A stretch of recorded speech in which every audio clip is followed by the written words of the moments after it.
Welcome back. Hello and welcome back to another Thank Toss. It's Friday. Or should we say thank the Supreme Court for their ruling on this Friday for June 22nd. A major win for advocates of privacy for all of us. Was unexpected, surprising. I think they ruled correctly. We'll talk about that for this evening. Major victory for us all, and I mean all of us, and I think they got it right. So for tonight, I want to also say hello to my co-host Tim, all the way from Minnesota. Hello, Tim.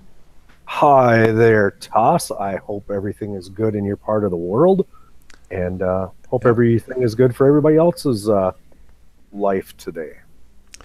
So whoever's out there, once again, don't be shy. Stop by and say hello. This is a community channel, community supported. Check out the links below if you would like to help support these live events. Check out the links below. There's a link for PayPal and Patreon, and you can help support and keep these things going for the future. Help us shape the future, better technology future for all of us. Thanks to all of you. Hello, Kenny. Kenny Winnen is in the house. Good evening. At least I think it's good evening for you. It's evening for me. Welcome, Kenny. So we'll give this a few minutes before we get started. Again, if you miss any part of this, you can replay the entire feed, good and bad, usually good. For those of you who would like to contribute through Patreon, I will transcode this into an MP3 audio file. You can download this as a podcast at your leisure. I try to get these up within 48 hours of the original broadcast. Okay? Before we start, again, thank you everyone for stopping by this evening. A little bit later start for this evening. It's been a long week. I'm a little tired, but I also had other things to do tonight with family and stuff. One thing I wanted to say, it's been a while since I've done a YouTuber of the month. I don't think I've done any this year. I'd like to bring that back, but anyway, I would like to give a shout out to Hope. I think it's called Hope for Paws. They are a nonprofit organization out of California, and they rescue animals, stray animals, pets. Check out their YouTube channel. Good stuff. I saw a video today where it literally almost made me cry. Someone apparently threw a kitten out of a car on a California highway. Just threw it out the window. The poor kitten's on the side of the road next to the barrier. And to make a long story short, the two animal workers, they risked their lives to save that kitten, and the kitten survived. So good for them. Awesome. Awesome. Hope for Paws. You can donate. Every little bit helps. Again, it's check them out. They are on YouTube, and they have their own website. So check it out. Yeah. Awesome people out there. Angels, I call them. All right. So yeah. Tim is running Peppermint 9, just was recently released. I'll probably test it sometime this weekend. I don't predict any problems. Keep in mind that when I did a test live stream in a ThinkPad with less than 1 gig of RAM, less than 768 megabytes of RAM, and it worked, that was with Peppermint. Linux can be amazing sometimes, yeah. So check out Peppermint 9. I suspect it'll be even better. So. Peppermint tends to, in my experience, my limited experience with it, it tends to be really rock solid out of the box when a new release hits the shelves. Yeah. And it stays there and gets incrementally, very small increments. Incrementally, this gets a little bit better, a little bit better, a little bit better through its lifespan of that release. I have to say this. Yeah. They really got it together. I like what I see. The only thing is I'm not used to the specific desktop environment. But if I can get rid of some of my muscle memory, and I just look at the OS for what it is, and go back to using it. Yeah. Let's just say a start menu. Yeah. If I get back to doing that, and I get over a couple of my little habits with other desktop environments, this thing's going to rock. I already know that. It's part of Peppermint started with part of the team from Linux Smith, if I recall, 5 years ago, maybe more than that. It is one of the best OSs in the world. I'm going to go on a limb and say that. It's not fancy. It's not meant to be. It's kind of like Ubuntu Mate. It just works out of the box. It's not a lot of gloss or jazz or snazzy looks coming out of it. Of course, you can make it look slick as you want, but it just works. It gets the heck out of your way, that's for sure. Yeah, stays out of your way. it is fast. And again, I was able to live stream with less than a gig of RAM, albeit not fast. You can only do so much with less than a gig of RAM, but that was Peppermint. If you recall, a couple months ago in my old Windows XP ThinkPad, Peppermint worked. So there we go. Terry Love is in the house. Hello, Terry. Hi, Terry. Kenny says it boots fast. Toss and I were talking about that before we went live, and I have an HP Pavilion, 8 gigs of RAM, SSD. I think it's a 256 SSD. Integrated graphics. I have full hard drive encryption on, and I also have a login for my user account. So when I start my computer, I put in a password twice. And in doing that, I'm booting in 21 seconds. Yeah.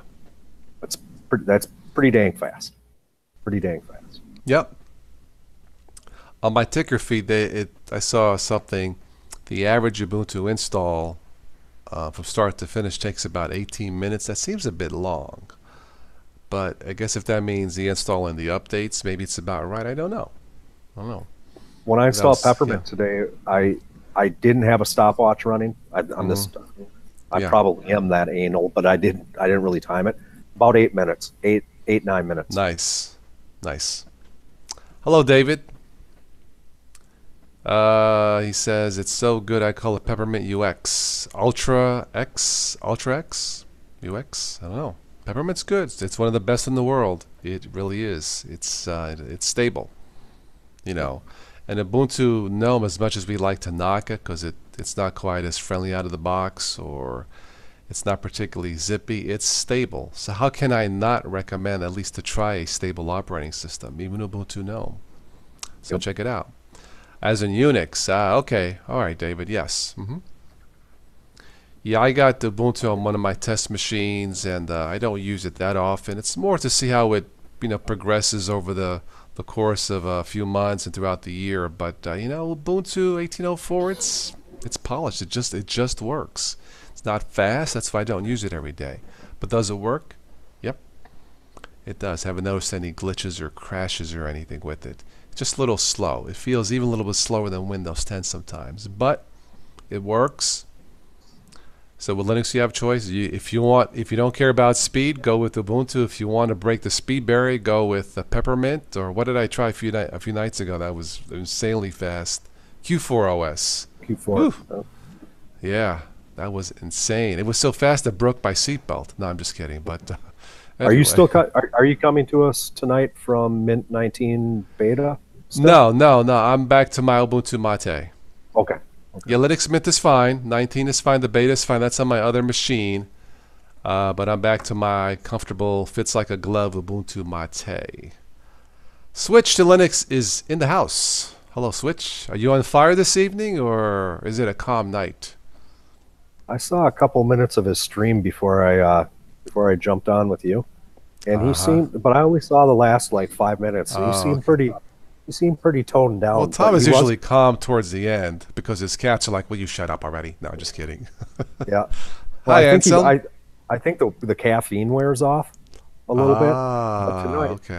Right. He was talking. Whenever I see anything about data privacy in Switch to Linux titles for the videos, I go, okay, that's not going to be one that I put on when I'm laying around because it'll wake me up and scare the crap out of me. Merry Melodies fan says, hi, Toss and everyone. Hello, greetings. Switch to Linux, caffeine in bold letters. Oh, he's pumped up, man. Uh-oh. He's got the cooking show, or the cooking channel. Right. I don't know. I haven't watched a ton of those videos, but if he has cooking hacks, you can get online and look up how do you make Kentucky Fried Chicken type of stuff. Yes. I actually have a cooking hack I would love for him to figure out for me. And Okay. if he can figure it out, I will sponsor him to do Ah, the video on it. okay. Sure.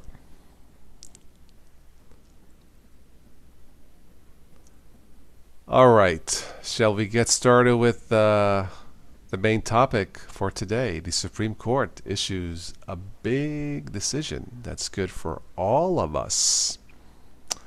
All of us. Let me just read it briefly. I won't go through the whole thing. It's all over the web, but this is on the NPR website. Switch, do you want to join us, or are you chilling for this evening? Terry Love, it's 4:43 a.m. there. Yeah, thank you for stopping by, sir. Thank you. That's right.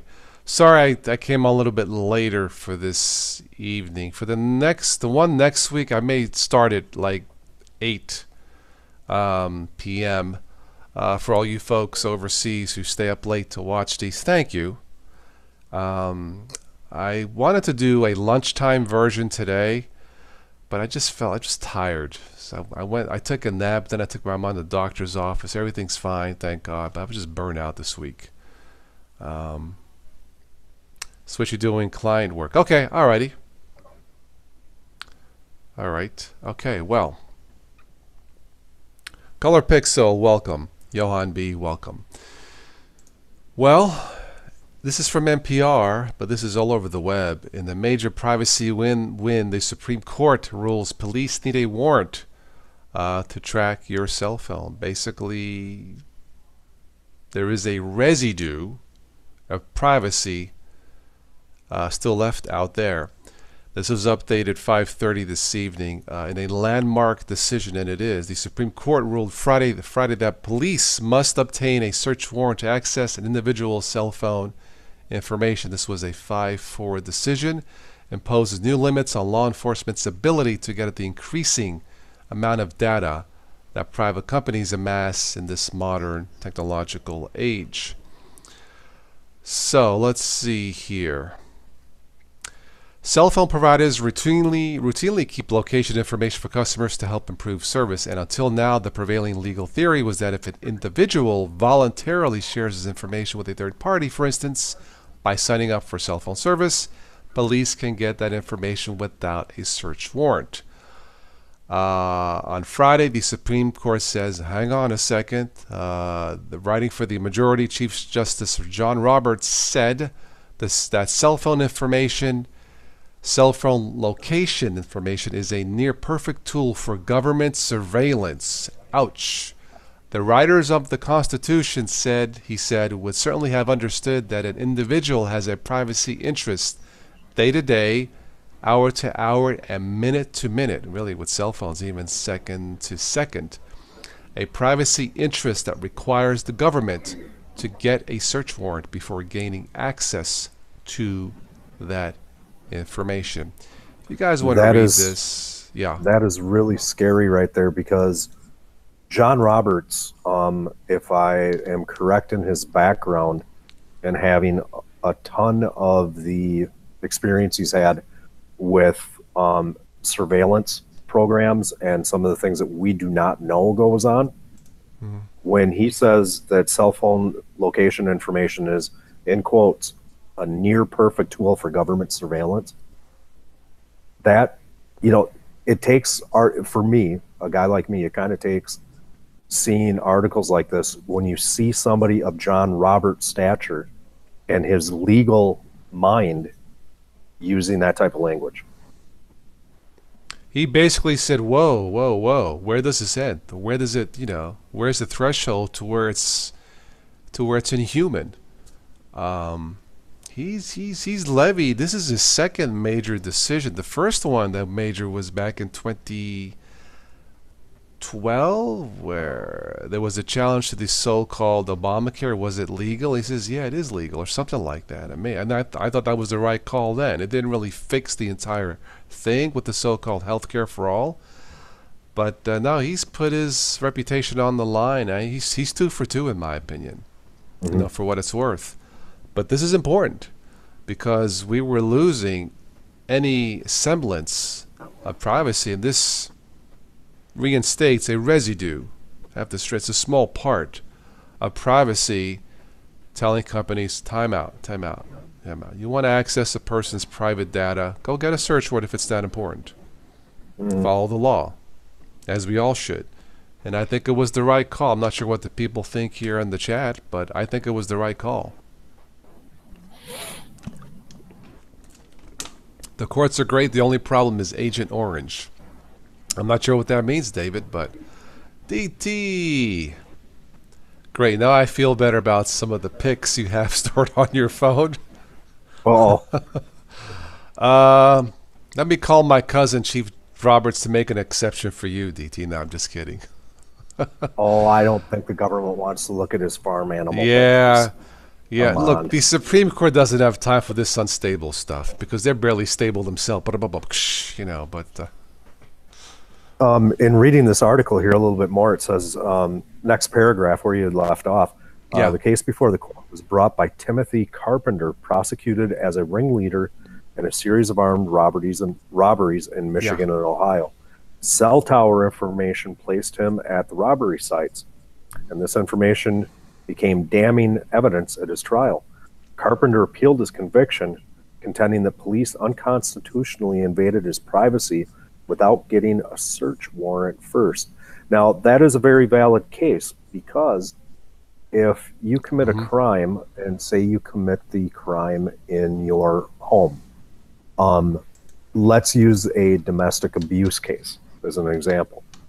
If husband and wife get in an argument, husband pushes wife, hits wife, does something unruly to wife, and the wife gets hurt to the degree in which it's not just a simple battery case, then the police would come in and they would have to collect evidence to be able to decide how they're going to prosecute the husband. And to do that, they need to have a warrant.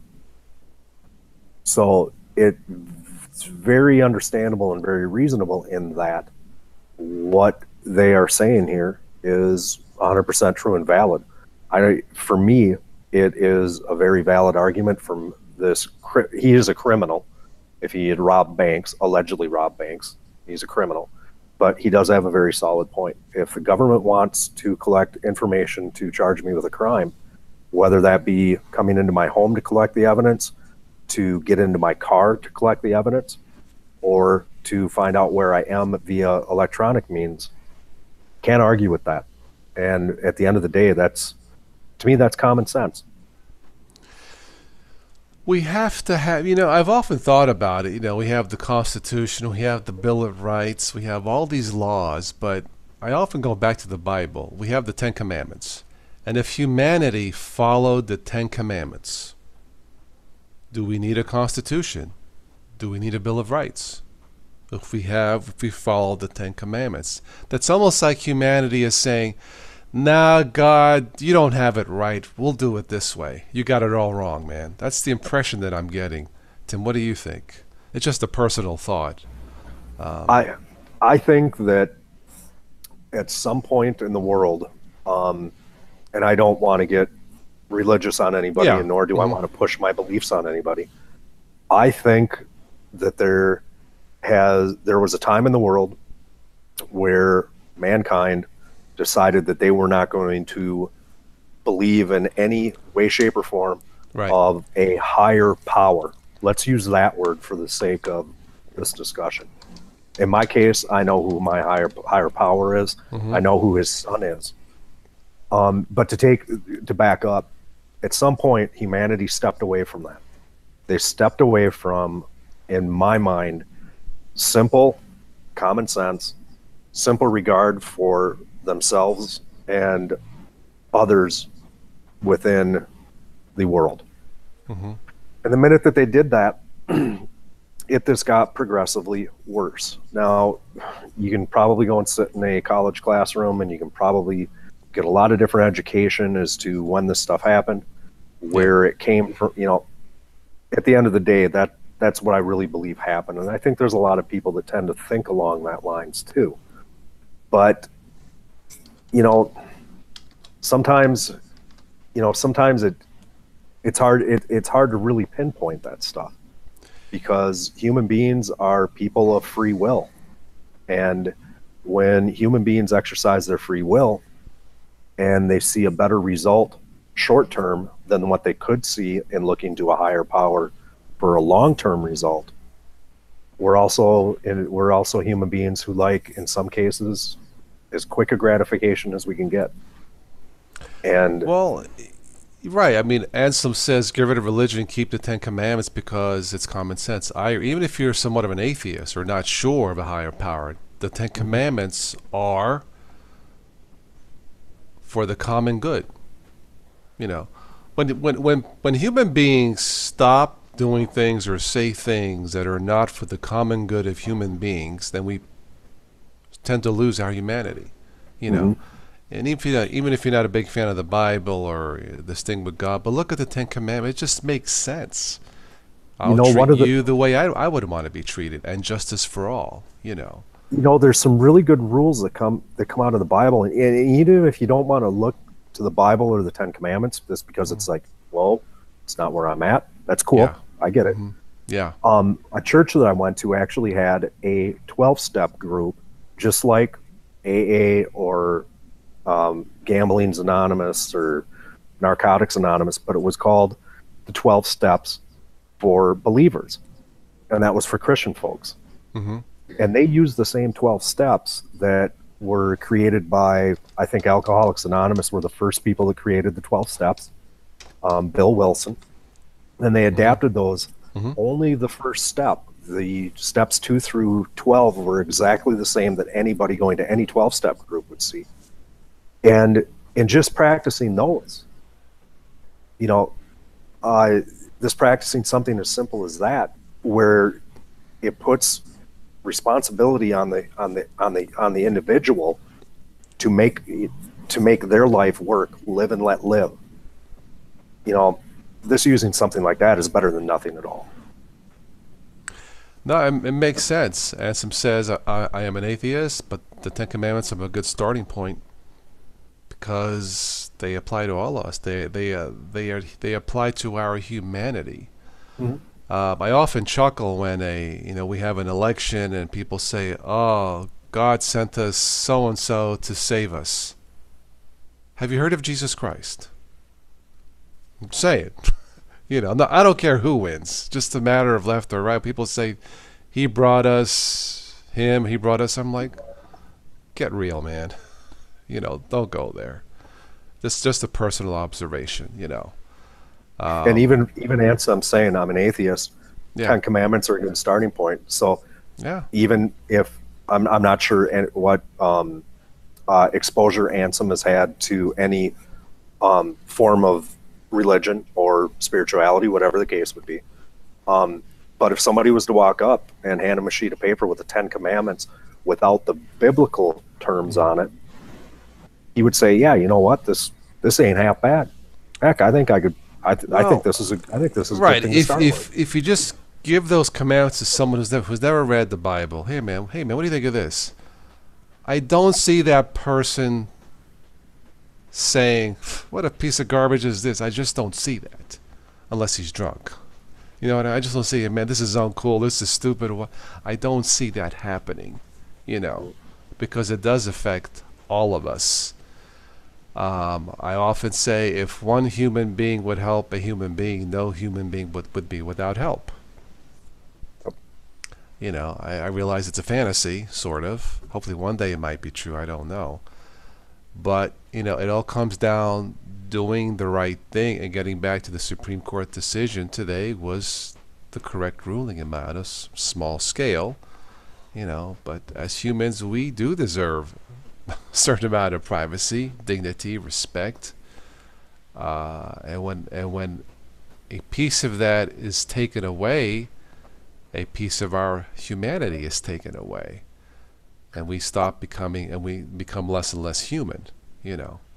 I think we're not just deserving of those things, but I think that we should be responsible to give those things as well. Not just are we deserving of things like, basic respect, a level of dignity, a level of, let's just say, compassion. I think that's a fair word. a level of transparency and a level of truth and honesty, not only are we deserving of that, I think that we are responsible to exude that into the world in which we live and the people that we run into.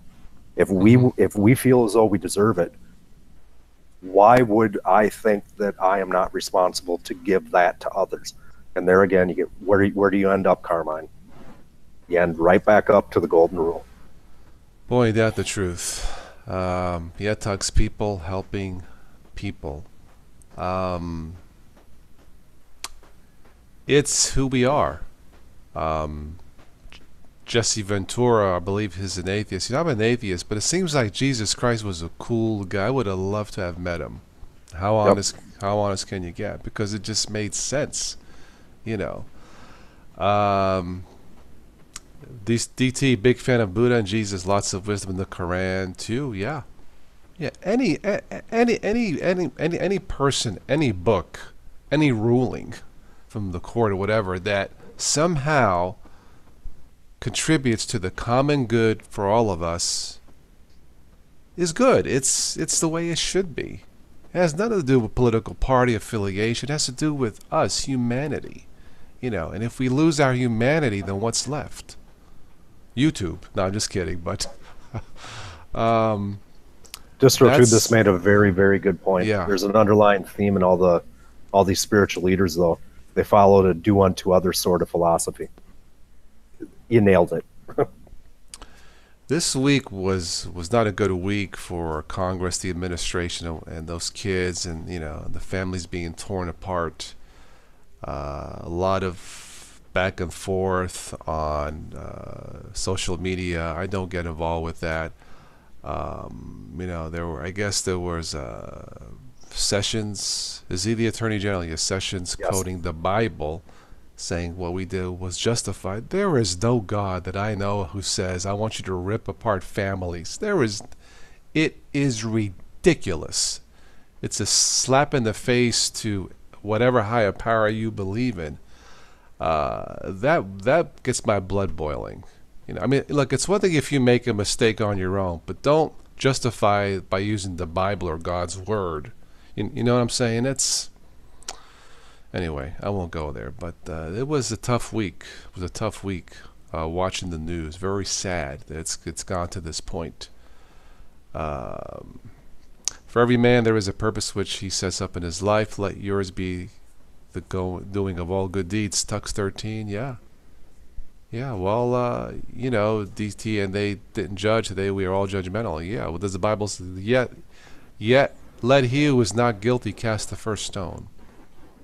We're all on this ship together, on this planet together, good and bad, and it's up to us to choose to make it a better place. So I don't know. Was DT going to join us? DT, you want to join us? I know Tux Switch says he cannot. He's got other stuff going on. DT, I'll send you a link if you want to join. Give me a second here.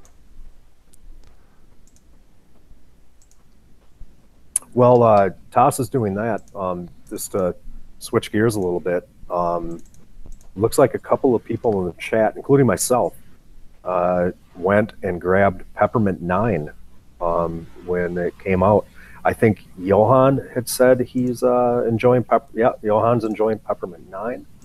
I thought I saw a couple of other people. Can we get a hands up with anybody that's running Peppermint 9 right now? And a quick blurb of how it's working out for you thus far. You know, the next thing here, Carmine, I'm reading down in the article, and the next paragraph or the next area in this article, it's subtitled "Big Brother is Coming," and it says, "Big Brother is coming, and we need to stop it." That seems to be the big takeaway from the opinion, said Oren Kerr, Fourth Amendment scholar at the University of Southern California. It almost reflects an anxiety about technology thwarting privacy. If we don't stop the government here, what will they be able to do? You don't, as time goes on, I think honestly, I think we're going to start seeing the term technology thwarting privacy a heck of a lot more often. And I think this decision is going to bring it, quite possibly, is going to bring it to a little bit more of a open and valid thing that we're going to see. If we disrupt, take apart, rip apart one human being's rights, it rips up all of us apart. That's how I see it. So today, the court got it right. Absolutely. Yep. You know. Looks like Tux1313, he said EB did a video on it. You know what, Tux, that's how I found out that it released. I happened to have some time today, and I saw English Bob was live, and I saw the title of his video was Peppermint 9. And when I jumped on the chat, I actually had to ask, am I reading this right, or is there a typo? Is this really Peppermint 9? And Zeb came across and said, yep, it released earlier today, which, you know, was UK time. Yeah. I saw bits and pieces of VB for the Peppermint 9, I think, today, and he was I thought he was going to drool, you know. Yep. But I was going to type in, gee, like, you don't get out much, do you, VB? No, but Kenny Winden said, hey, put DT. it on this. Hey, how's it going? Good. Hey, Derek. Kenny said, put it on this morning. Great so far. Terry Love says, not running it right now. Played with it Friday afternoon. Looked as good as expected. Yep. Yeah, I just downloaded the ISO, but I haven't looked at it yet. You haven't. David said, using Peppermint 8, good till 2021. What's the rush? True. You know what? True. Very, very, very, very true, David. If I would have been running Peppermint 8, I probably would not have upgraded to Peppermint 9 right off the bat. But, yep, very true. Yeah, Terry, he was drooling. Oh, yeah. He was just going nuts. Yes, Color Pixels. Yeah, go ahead. Color Pixels using it. Maverick says you need to do a clean install for Peppermint 9. I believe you can. Yeah, I believe you have to. Yes. If I'm not mistaken. Yes. It's kind of a good idea. DistroTube, you know, can kind of weigh in on this. From my aspect, this being a plain old user, long-term release to long-term release. Yeah. Doing the upgrade. If I have everything backed up, you know what? It takes me. I would rather take a few minutes to this, kill the system, reinstall, and then pull everything off of my backup. You're better off reinstalling. You're going to have less problems usually. And a lot of times, if you already got good backups, it's quicker to reinstall sometimes than going through the upgrade. Yes. Because the upgrade is a net install. You pulls down like 2,000 packages or whatever. You know, it's going to take a couple of hours. If you got good backups, then always just reinstall. Right. Yeah. I've done it both ways. The fresh install is usually the better. Yeah. Well, I've never done a fresh install and, you know, things just not work. Like major breakages, but I've done plenty of upgrades where, you know, where you end up doing a fresh install anyway because the upgrade didn't go well. So why didn't you just, you know? Right. Yeah. I installed Peppermint 9 today. I think it was about 8 or 9 minutes from the time I formatted my drive and started the install, and I had a couple of applications taken off. My go-to applications put on, and I was set within about 45 minutes. You know, and that included some, you know, downloading Vivaldi, you know, a few deb packages, doing some command line work, and then jumping into Synaptic to get a couple of things. It's one of the best. Like I said, it's in my ThinkPad, one of my older Windows XP ThinkPads that still runs. Almost, but Peppermint 8, man. I resurrected it with Peppermint 8, so I don't use it as much just for testing, but I was able to live stream less than a gig of RAM. Yeah, I'll probably check out Peppermint 9 tomorrow. I may throw it on one of these laptops. How's the ThinkPad? ThinkPad is great. By the way, it's not an i7. Yeah, when I joined you guys the other night, I had just installed that SSD drive and put Deepin on it. And after that stream, I start playing around with Deepin a little bit, and it's running the AMD Radeon graphics. Like, how is that possible if there's an Intel CPU in it? Well, it's the AMD A8. So I emailed the guy, and it's not the guy's fault. Wherever he got this laptop from, the bottom is labeled. Somebody inspected this machine and actually put i7 1.9 gigahertz for the chip, which is the same gigahertz actually for some of the lower model i7s as the AMD. And I said, well, you know what? I've already installed a drive in this machine. I don't mind the AMD A8 processor. I want to keep it. But since it wasn't as described, it's kind of a lower end chip than what I was planning on buying. Like he owns this eBay store. I was like, well, can you help me out on some RAM? It's like, I want to upgrade the RAM from 4 gigs to 8 gigs anyway. He says, I'm going to send you 2 4 gig chips free of charge. So we're all square on that. There's nothing wrong with that. Yeah. Awesome deal. Yeah, he took care of the problem. Nope. And I was nice about it. I was like, hey, I know mistakes happen. I didn't jump all over the guy. I didn't leave him negative feedback right away. You didn't go to guy. Hey, man, I'm going to kick your butt, man. Do you know? Yeah, because this guy, he's done like 20,000 transactions on eBay. So he sells a lot of computers and computer parts. I understand how things get messed up. That's a lot of transactions. Right. And it's mostly positive on his part. So well. But I love the machine, by the way. Other than the CPU wasn't exactly what I thought it was. Machine's great. Still for $100 though. I mean, really. $100. Yeah, you can't beat that for a working. It didn't have a drive, but the drive cost me $50. Right, so essentially, what you're going to have is at the end of the day, I think you were saying the other night that all in with shipping and everything, we're at like $160, $170. $165, I think, is what I spent for everything. And you're gonna, and at the end of the day, I'm gonna end up with 8 gigs of RAM instead of the 4 gig. You're gonna end up with an 8 gig ThinkPad, which is you're gonna end up with a ThinkPad that's, let's face it, they're pretty bulletproof. They're pretty forgiving, and you're gonna have 8 gig, and you have a 256 SSD. Yeah, that's great. Okay, and you have you would have processor wise, you have a higher end. Let's say it's somewhere between a real high end. It's not a great processor, but it's a quad core AMD. It's not horrible. Okay, so you have a fairly decent i5 or a low spec i7, somewhere in between, kind of. Well, and you got it's actually worse than an i5, but it's not horrible. More like an i3. This AMD. But you know what? You've got enough RAM. It's going to run. It's 4 cores. You said, Derek? Yeah, it's a 4-core. Okay, so I basically have a I don't know 4 or 5 month old machine in front of me with the same specs, except I have i5 with 8 cores, and I paid $560 for this. Yeah, so and that's what I would expect. I would expect for the AMD A8 version of this machine, I would expect to pay at least $400 for that machine with 4 gigs of RAM.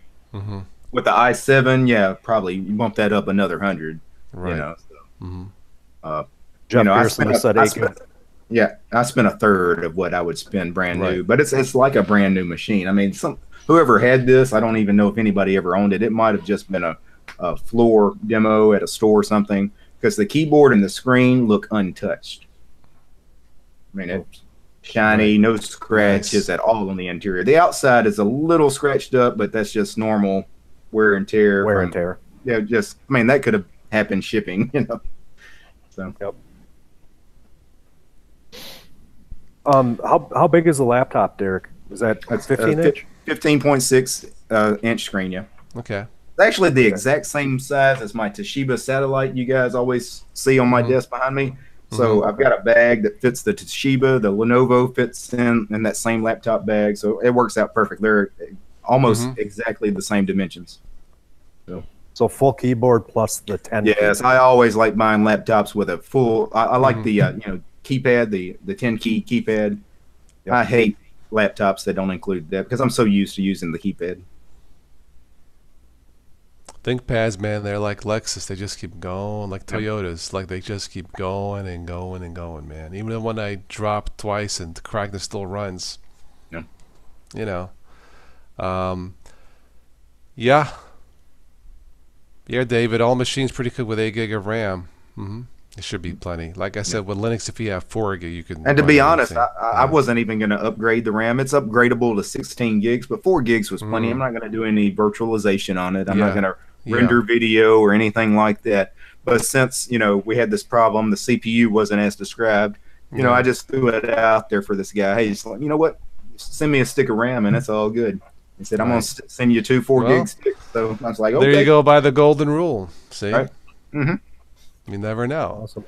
So for everybody joining late tonight in the chat and watching this later, we've talked about the Supreme Court ruling. It's a big one today, 5-4 decision saying that authorities need a warrant to access your private data on your cell phone. So thumbs up today, at least for the Supreme Court. That's good for all of us in the long run, in my opinion. You can check it out. It's all over the news. Just Google it. It's all over the news. But that caught me by surprise today, big time, and I suppose they did the ruling because it wasn't really that controversial. There's been a lot of talk about privacy being ripped apart, and I suppose they realized, enough is enough. So at least for today, they got the ruling correct, in my opinion. I think probably a lot of you will probably agree. So a residue of privacy, at least, is left out there. I think my next machine, I thought about building one, but I'm just lazy, so I'll probably gotta choose one that's a gaming machine, even a low-end gaming machine, because if it does gaming, it should render videos fine. That's how I see it. So that's probably what I'll be looking at in the future when I can. So or maybe even a refurbished gaming unit, with the warranty. Nothing wrong with that. So to be honest, there's so many of these laptops out there on eBay. I mean, just you do a search for used ThinkPad. Just search used ThinkPad, and there's so many of these kinds of machines that I just bought that I would never buy a new laptop, I don't think, because it's just so easy. I mean, if I needed to do something high-end, maybe, but for what I'm going to do, there's no reason to spend that kind of money, to be honest. Well, most of us know how to upgrade the RAM, install an SSD. Most of us geeks, not mom and pop per se. But it makes sense. Yeah. Installing that SSD drive took me 3 minutes. I popped the back off. There's an empty SATA slot. You plug it in, you screw it down. 3 minutes. Insert a USB drive and install Ubuntu or whatever you want to. Right. Right. There you go. So.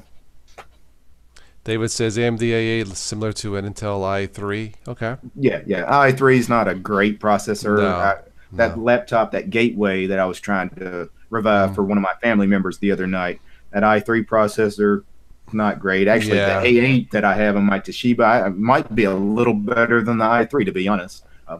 But they're both okay. I mean, for Linux, they're fine. Yeah. You're not going to have a problem. Okay. Hello, Heather. I have found the laptop that right now I think it's still kind of a concept. It's made by a company called Razer, and it is a triple screen laptop. I'll post a link for it in case anybody has any interest whatsoever. But the 3 screens, the 2 spare screens, the main screen, of course, is on the laptop. There's a left screen and a right screen that hinge out from the center screen that is attached to the keyboard. And this looks really cool, but I don't believe it's in production yet. And once it does get in production, I'm thinking this thing is going to be astronomically expensive. Yeah, it probably would be. I haven't seen anything quite like that. As a matter of fact, that's a prototype. Probably hasn't been developed, but I have seen triple monitor setups for laptops where you have your normal monitor that folds out, and then you've got 2 monitors that somehow plug in, like 2 smaller monitors. They're not the same resolution as the other one, but I've seen gadgets like that before. I thought that was really cool. But really cool means, of course, really spendy. Yeah. Hello, Yugi. Welcome. Steve Winkler. Hello. I'm looking at the ticker feed. Unusual headline. Buzz Aldrin, the astronaut Buzz Aldrin returns to Twitter sues his son and former manager. What? Buzz Aldrin returns to Twitter, sues his son and former manager. You guys can look it up. That's what it says on the ticker feed. Quotes, I told him to finish. Yeah, I know, really. Boy, Twitter now. Here we go. Another war on Twitter. I guess something happened. I'm looking, I'm like, am I reading that right? I mean, I know I'm tired, but yeah. Buzz Aldrin returns to Twitter, sues his son. Yeah. Wasn't James Wood, the actor, going nuts trying to sue somebody that I think referred to him as a drug user, as in having a nasal problem? And this person, the Twitter user who allegedly defamed him, used a junk email address, not their real name, and they were using a VPN. So I guess to some degree, Twitter couldn't, or they wouldn't supply him with the information or something. I can't remember how that whole case went, but. Tuck says next year 50 years since we landed on the moon. Yeah, something's up with that. You would think in 50 years we would have had technology to go to the Mars by now. I don't know. I mean, not robots. Well, the technology is there. It's just no one wants to spend that money. Right? Yeah. How the Browns having hamburgers tonight? Did you bring enough for everybody? I like it. I like hamburgers. Even though here we go back to food again. For once I'm not hungry. I know Tim, you had a big meal, so for once I'm not hungry. No. Tim had a big meal, but Tim only ate half. Tim only ate half of the big meal. Okay. DT, it was my mother-in-law's 80th birthday today, so we went out to a German restaurant, and I got this bratwurst platter that had 2 huge garlic-soaked beef bratwursts. And then what do? They throw a load of sauerkraut underneath of it. Nothing like sauerkraut. And then a ton of red cabbage and German potato salad. Oh, yeah. And when I got it and I started eating it, and I had one beer prior to eating, and I looked at this plate and I went, you know what? There ain't no way I'm going to eat this whole thing. I could, but I'm not going to. I'm going to save myself a little agony, and possibly some agony of the people riding in the car with me, by not eating the whole dinner. And not having a super bowel party. Well, this is funny. I went to a local deli here and had a sandwich today. I had me a Reuben. So, love a good Reuben. Collins in the house. PCTLC. PCTLC. Yeah, would you like to join us, PCTLC, and share with us the good fortunes of the Supreme Court today in the States? Of course, you live in Australia, but, You know what he just said? Yeah. Forget about it. Forget about it. You Americanos are goofy. Well, I mean, me and Tim both had sauerkraut today. You have any sauerkraut today? It's just strange. It's a funny did not have because it's not the kind of thing I would normally eat. But I had hot dogs. But no, what did I have today? Pasta, zucchini. Did you? Hot chicken. I love zucchini. Yeah. Provolone sticks, and 3 glasses of Coke. That's what I'm drinking. Because I realize I'm still thirsty. Yeah. I'm drinking Coke just to make sure my stomach kind of stays a little bit in line on me. Oh, it's definitely going to flush you out because it also makes a good paint stripper too, So. Yeah, I gave up sugar about 15 years ago. Good. Yeah. Nice. That's a good deal. Yeah, I mean, I allow myself beer after 9 p.m. You guys see me on these late night streams, but nothing but water, black coffee, and unsweet tea during the day. There you go. You don't do dairy, DT? Yeah, I don't mind doing dairy. Yeah. Okay. But normally, I wouldn't drink a glass of milk, if I was thirsty, because it's just empty calories. I mean, it's that's if you're trying to count calories, drinks or where it's at. There's no reason to drink anything that's not a 0-calorie drink. Me, I do a lot of iced tea. Yeah. I'll do maybe 3 or 4 pops during the week if we're out, but iced tea is kind of my go-to.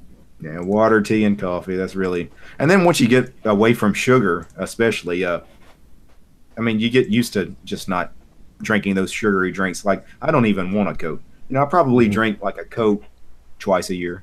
I'll have it's Really? Wow. Okay. And then I'll drink it, and it'll be, oh, this is good. But I get to the end of it, and it's like, oh, I wouldn't drink another one. Doogie says, will I try Pep 9? Yes. Probably sometime this weekend. Maybe at another, look at another distro. Yeah, I'll probably test it more than likely. Because Pep 8 works for me, so why not, you know. But, Spin Vikings in the house, too. Hi, Spin, how are you? Oh, Ain't no party like Nana's Tea Party, Mark G? Okay. There's the man from down under. Yeah, yo, guys. Hey, what's up, mate? I've got speaker you. How you going? How's things down under, mate?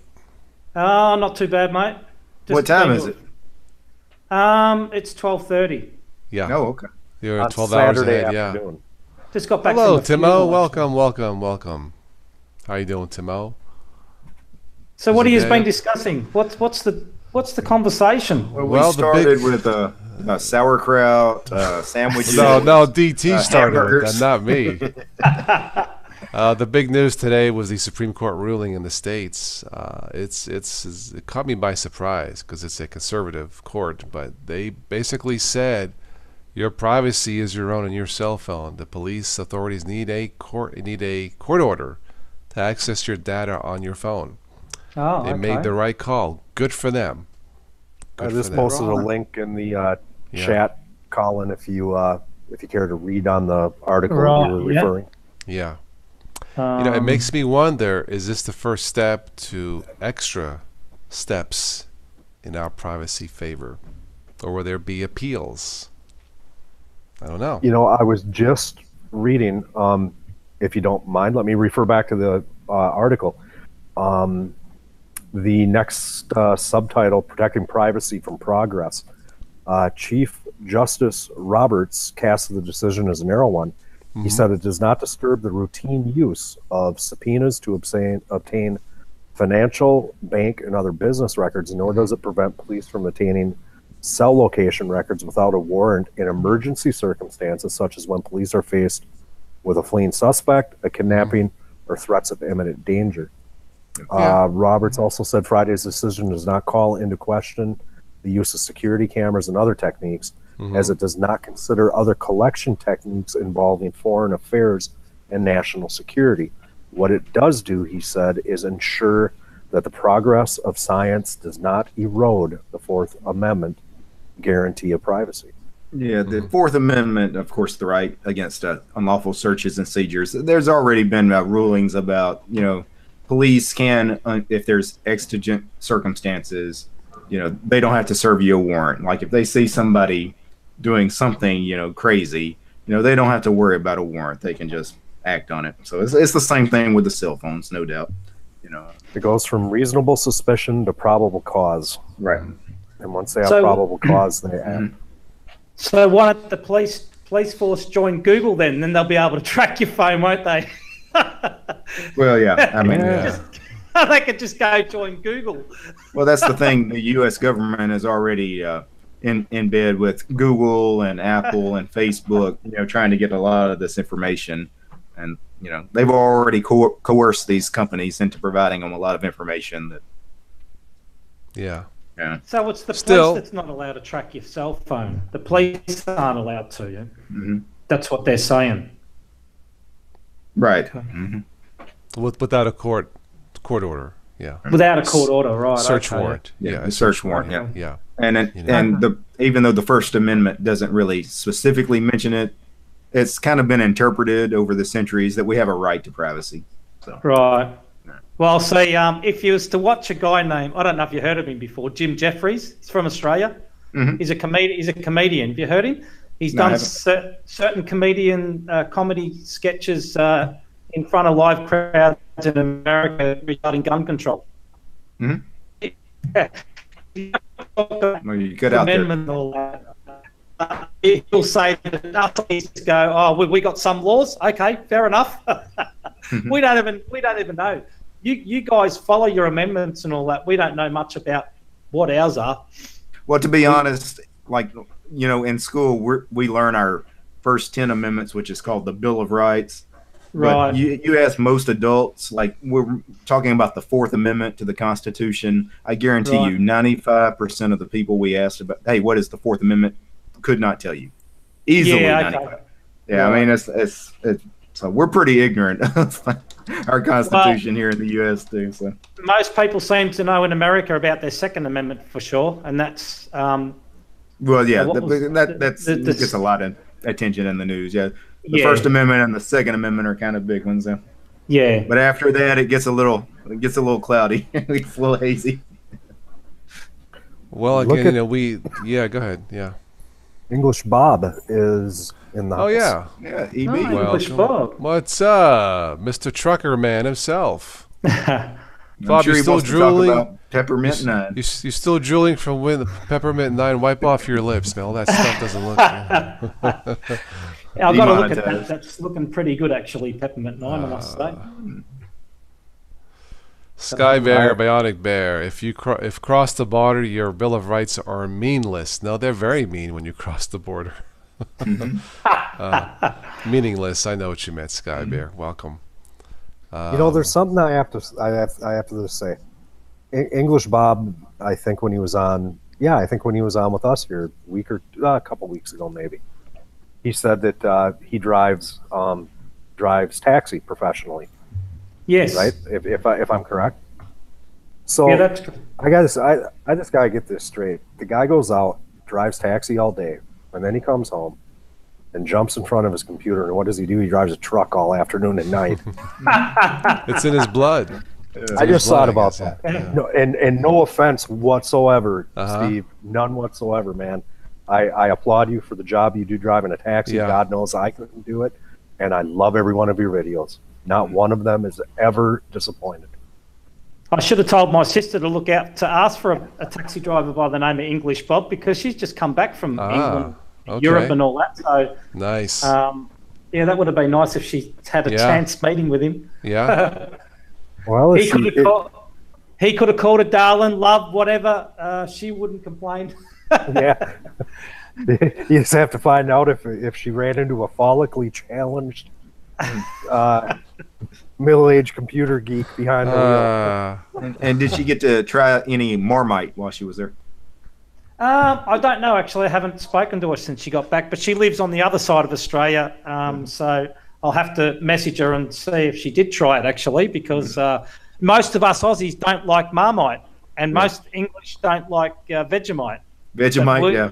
Mm-hmm. We love our Vegemite, but Marmite tastes so much different, and we're not brought up with it. It's like it tastes yuck to us. So it's an acquired taste, huh? Yeah, it is. You got to be brought up with it, really, to be honest. Okay, I'm lost. What the hell is Vegemite? Vegemite and Marmite. Well, I'll let Colin explain since he's the Aussie. Vegemite's the Aussie version of Marmite, and Marmite's the English version of Vegemite. Okay, man, do I feel that much smarter? What are these things? They're some type of a. It's this foul-tasting sandwich spread. Is what I know. From what I believe, Vegemite is a yeast extract. So it could be a byproduct of when you make beer or anything like that. Mm-hmm. It comes from yeast. So it's meant to be good for your brain. Yeah, although I've yet to see any improvement of myself, but it's meant to be good for your brain. Really, Colin? Yeah. Yes, yeah, but wait. Your brain's up here, not down here, man. What are you talking about? To me, this stuff sounds like it's a good way to get a stomach ache. Well, you know what? Toss can put a link to his Amazon in the chat, and we can all order some Vegemite from Amazon. Yeah. and then I'll lose all my friends. Yeah, no, thank you. Yu-Gi-Oh says, which company is worse at data collection, Microsoft, Mozilla, or Canonical? By far, I would say Microsoft. Microsoft. It's not even right close. Now. Yeah. Wow. Right, yeah. I mean, you got two companies that basically do a lot of free and open source stuff, and then you got Microsoft. I mean, before Windows 10, maybe Mozilla, but since Windows 10, Microsoft. is the Champion. Yeah, I wouldn't even lump the other two companies you mentioned with Microsoft. Yeah. Okay, I can't get off this Marmite thing. Marmite? Marmite? Terry loved this game. Terry loved this game. It's Marmite. Yeah, they're yeast extract. But they're black. It's very black.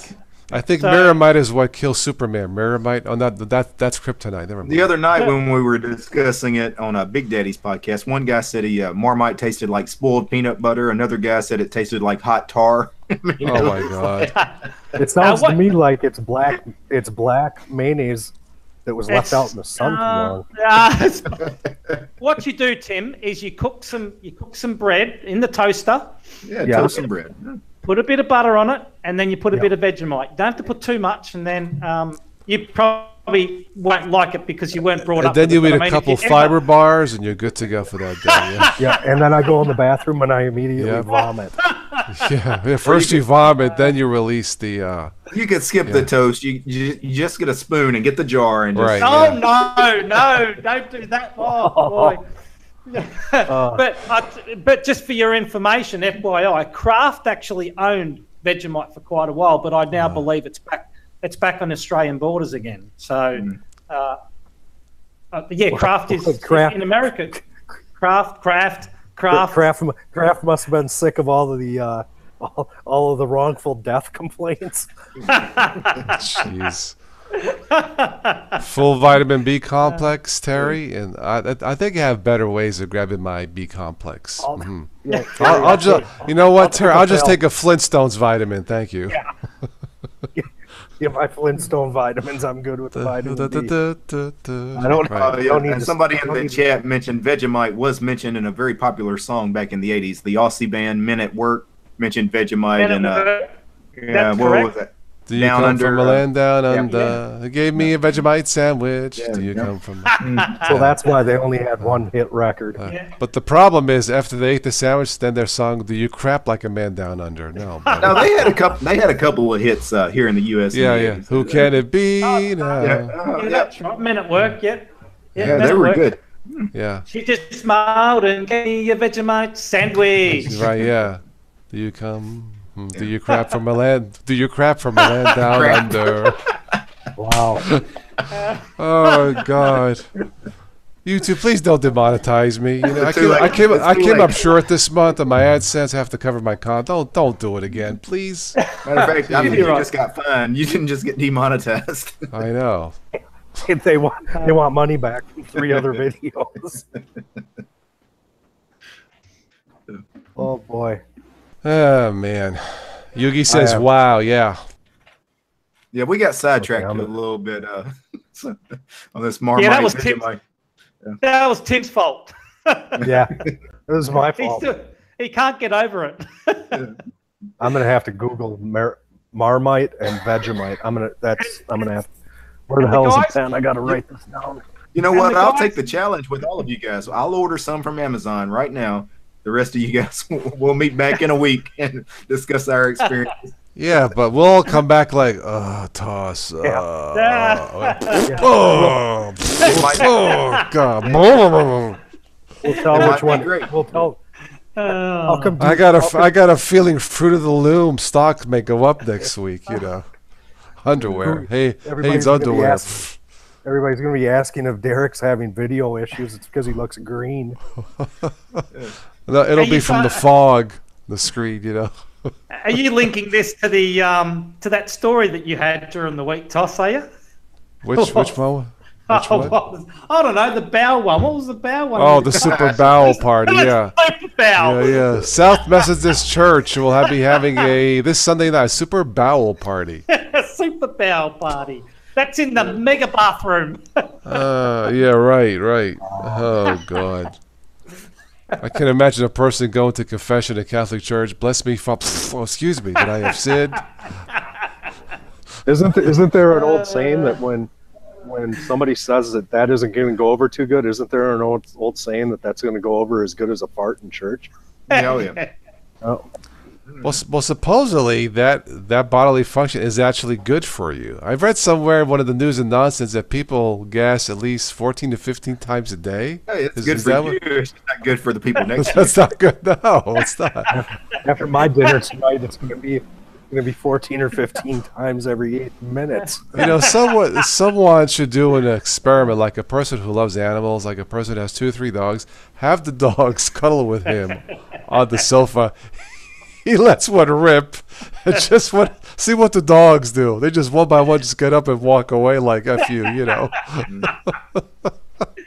Oh man. Heather, the fart talk. That's a male bonding thing, Heather. That's what it is. Oh boy. Wouldn't that be under animal cruelty or something? Yeah, Toss? Really. But what about when a dog farts?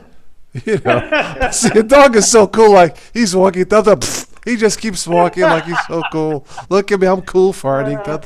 Well, you know, people are more intelligent than dogs. I mean, we know when you sit down for a meal and it's beans and rice, you know it's going to be bad afterwards. My dog lets them rip, and I have this little 11-pound Shih Tzu that my daughter Shih Tzu, that my daughter. My daughter got this dog, and I house trained the dog, and then my daughter said, "No, I don't want the dog, so I'm going to sell her." And I said, "No, I'm going to keep her." So I kept her. I can always tell because she's rank. She is bad. And if she's sitting next to me on the couch, she'll do it. I don't hear anything, but the minute she turns around to sniff her own rear end, I know it's bad. And it's like, get the hell out of here. It was a sniff test. Okay. Go sit next to your mom. You know, one day I had like a chorus line coming out, and I sang the David Bowie's "Under Pressure." Dun, dun, dun, dun, dun, dun. You know what? We're way beyond demonetized. We're talking 90-day ban at this point. Yeah, I know. Well, we'll see you guys after Labor Day. Yeah, really. Even PayPal will say, "Forget it, we're out of here, pal." You know, but no. Steak meal is dangerous too. No, steak I'm okay, Miludic. Yeah, steak doesn't do it for me. No. I mean, if it tastes great, but no, not if I add other stuff to it. Yeah. So there's nothing at stake there, is there, Toss? At least for me, no. Well, I think what happens is that I cook steak with some red wine that kind of nullifies that potential, you know. I'm only guessing it's the red wine because I saute red wine. I don't think he's Yeah, so you eat meat and then drink some wine too. Yeah, I think the alcohol like nullifies it. Yeah. You know what? That doesn't work with chicken wings because if you eat a lot of hot wings and then drink beer, don't do that. Yeah. Just pro tip. It's been a while, but I could see that happening. Yeah. Mm-hmm. No, let's get this straight. Toss eats a steak, drinks a bottle of wine, passes out. How is he going to know what happens to him? If I wake up with the color of brown. EB says at Heathrow, only real men eat Marmite. Do they serve Marmite at the airport? That's interesting. I think I've tried Marmite. Of all the things at an airport, Marmite. Only the people that they want to have leave the country. Yeah, really. Yeah, Color Pixel, sauerkraut and beer. Yeah, that's a good combination, actually. I think there was a recent story of a plane had to turn around because of a wretched smell in the cabin. Yeah, you covered that one. Yeah, right. I mean, can you imagine a person who just destroyed his stomach that morning before the flight and just let her rip like on a schedule on the flight every 10 minutes? Seriously, what could a person? You can't hide. Where do you go? Gives a whole new meaning to pressurization, doesn't it? Yeah, really. Wow. Come fly the smelly skies. Wow. Yugi says Windows 95 versus 98. My thoughts. I don't have any thoughts on that because I don't use them anymore. Yugi, yeah. 95 and 98 were okay versions of Windows. I mean, other than 98 SC was good. Mm-hmm. I think they did. Yeah, they used to have those little drums when you're installing. Remember those little drums when you're installing? Yeah. I mean, Windows 95 was when Microsoft realized Macintosh was kind of a real competitor, and they tried to copy the Mac with their recycle bin. Well, Mac had the trash bin, so now we've got to put a recycle bin on our desktops. Right. Windows 2000 Professional, Kyrie, was very good. Yeah, Windows XP was the most insecure operating system of all time. So they really went downhill after 2000. Yeah, I think they nailed it with Windows. Well, Windows 2000 Pro was good, and the next really good one was Windows 7. I think they nailed it with Windows 7. Overall, awesome. There was no conspiracy theory or controversy. Windows 7. That's when they got it right. And the desktop was nice. Yeah. It just worked. It just worked. I don't think I ever used 2000, to be honest. I don't think I ever did use 2000. I had 2000 Pro, one of my ThinkPads. It was okay. It was all right. Yeah. I pretty much used 95, 98, and XP, and 7. And 8, unfortunately. Bill Udick this asked, has anyone run OS2? That's the IBM OS? Yeah, that's OS2 Warp. No, I haven't played around with it. I actually worked for a company. I was a design and manufacturing engineer. And one of the jobs that I had was programming a large CNC laser turret cutter.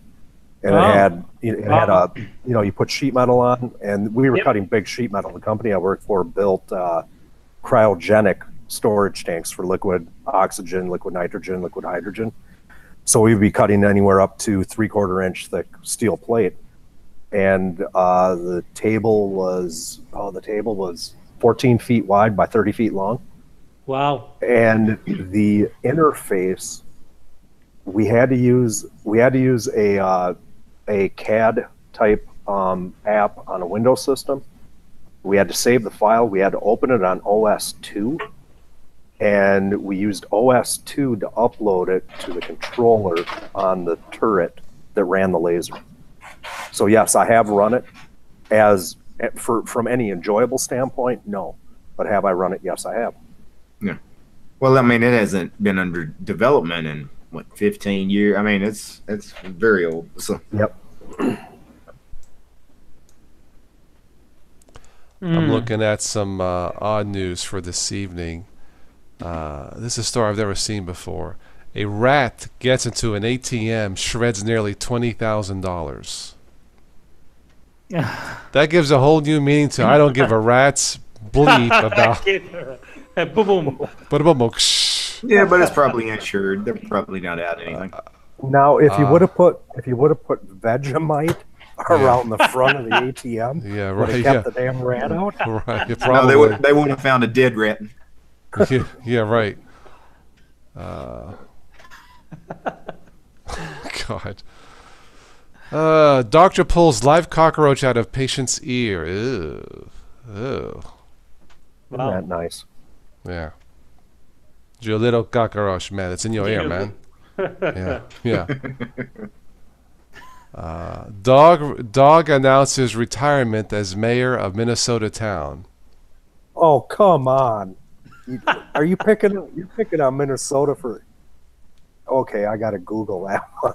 I gotta see. You live there. I said because I want you to verify, but that's what it says. Okay. New York restaurant, $100 milkshake. Holy crap!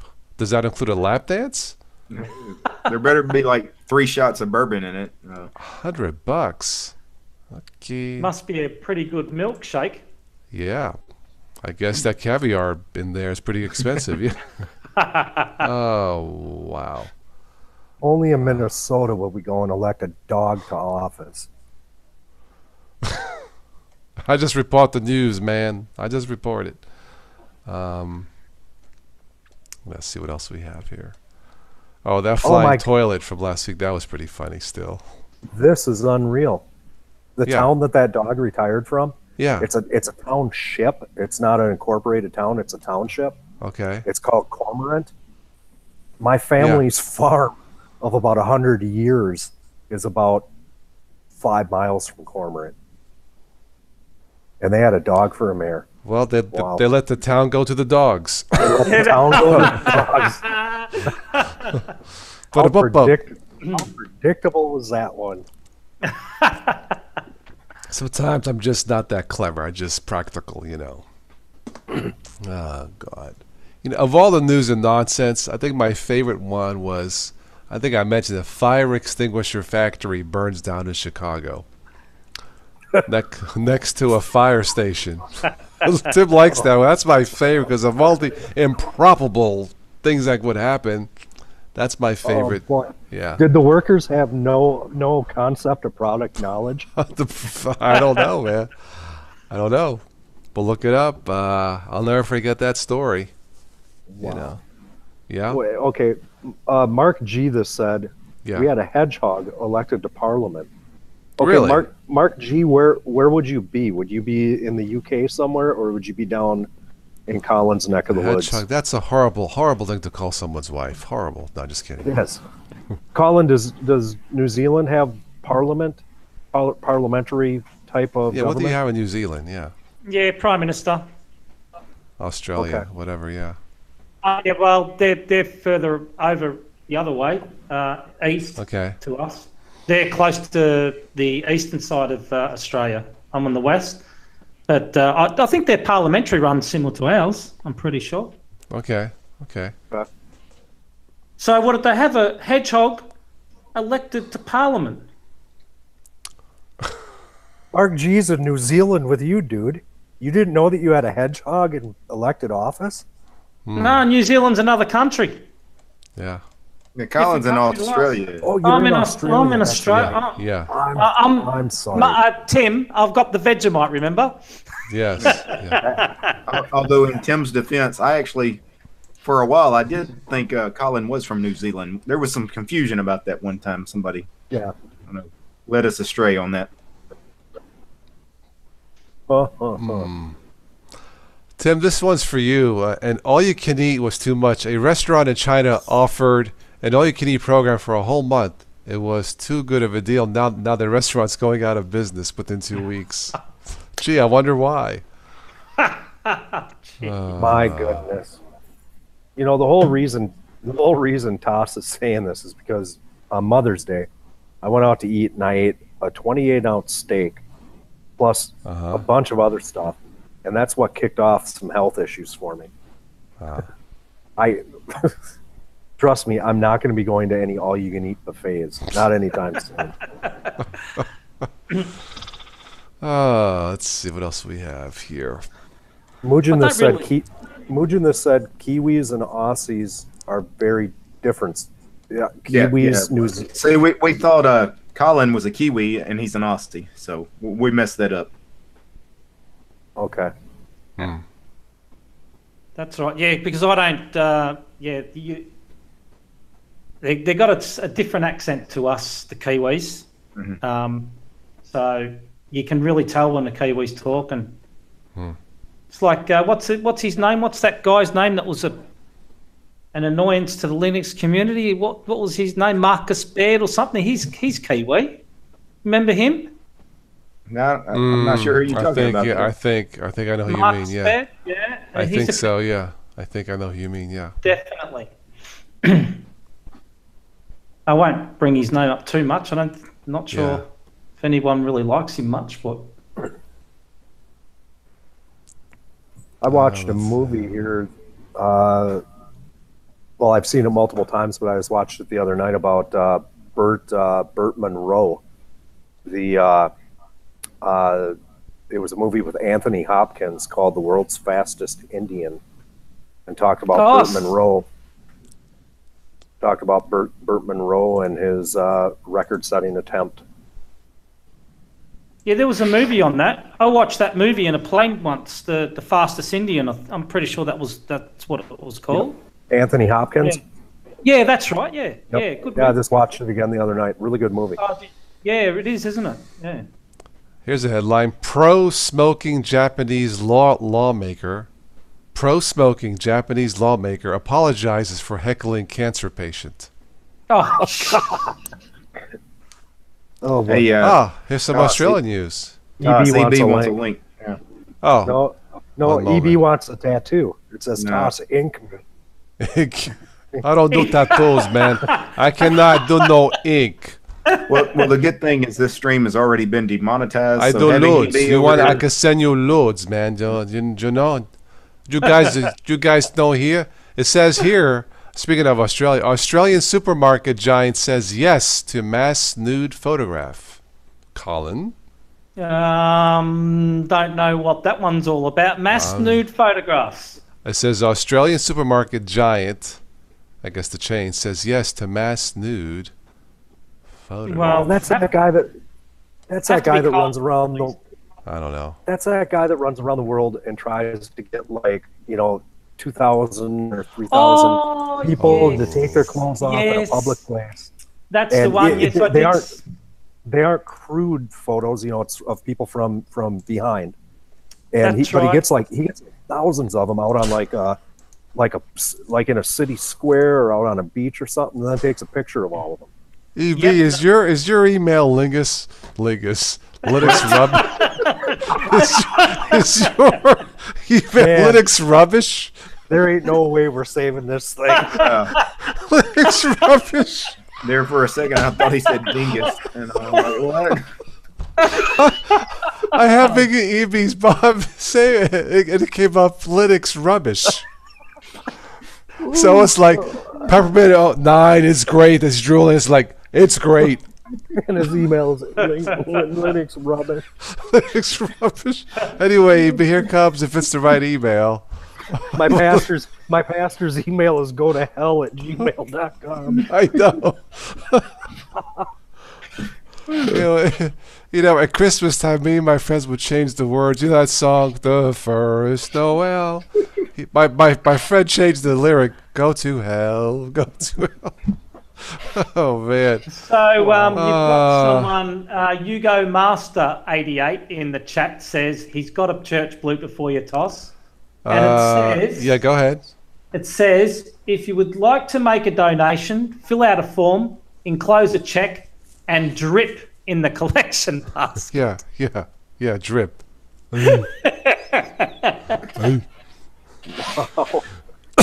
Excuse me. So Toss, Yes. when did you lose control of this stream? We just went. As soon as we get like DT, the master of unstable, come in the house. Well, Everything. you know what? We haven't even mentioned Linux the entire stream. I mean, not one time. Well, Peppermint we have. We Yeah. talk about Yeah, Peppermint we 9 did. for like Yeah, 18 yeah. seconds. Doesn't Yeah, we that talked count? about. Yeah. Let's get it back on track. Let's get it back to Colin. What are you running? Yeah. Well, actually, I wanted to ask you, Derek, are you still running your distro challenge for tomorrow? Yes. Yeah, I've got Yes. Antergos. Antergos open box. So, you got open box because I seen Zeb in the chat. He said he put he tried to put deep in, it didn't work. He tried the second time. He accidentally selected cinnamon, which is what I was going to run. Well, So I'm running. When you hear my review tomorrow, open box did not work for me either. I tried 3 times to get it to install, Is and that it's right? I ended up having to do a base Antergos install and then put in open box. Yeah, it was horrible. So deep in worked flawlessly for me. But I tell you what I heard, somebody was saying, when you get to the install, you know how you can select other things to install? You know, you toggle them on and off. Don't select anything. Just leave it. I didn't. I was just going to do how I present, and it still wouldn't work for me. There's a bug, though. Apparently, the Antergos devs know that their net installer does not install OpenBox correctly, and there's already been bugs filed. Oh, okay, sure. Right. It just fails every time. Just don't even try it. So. Right. Okay. Deepin's nice. Yeah. Yeah, the 15.6 is really nice, eh? I actually am running Deepin 15.6 on that ThinkPad I bought the other day. So. Oh yeah, you did. You still got that on there, have you? No, You're gonna, I'm gonna wipe it out, but I just happen to have that ISO, so I put it on here just to test it out.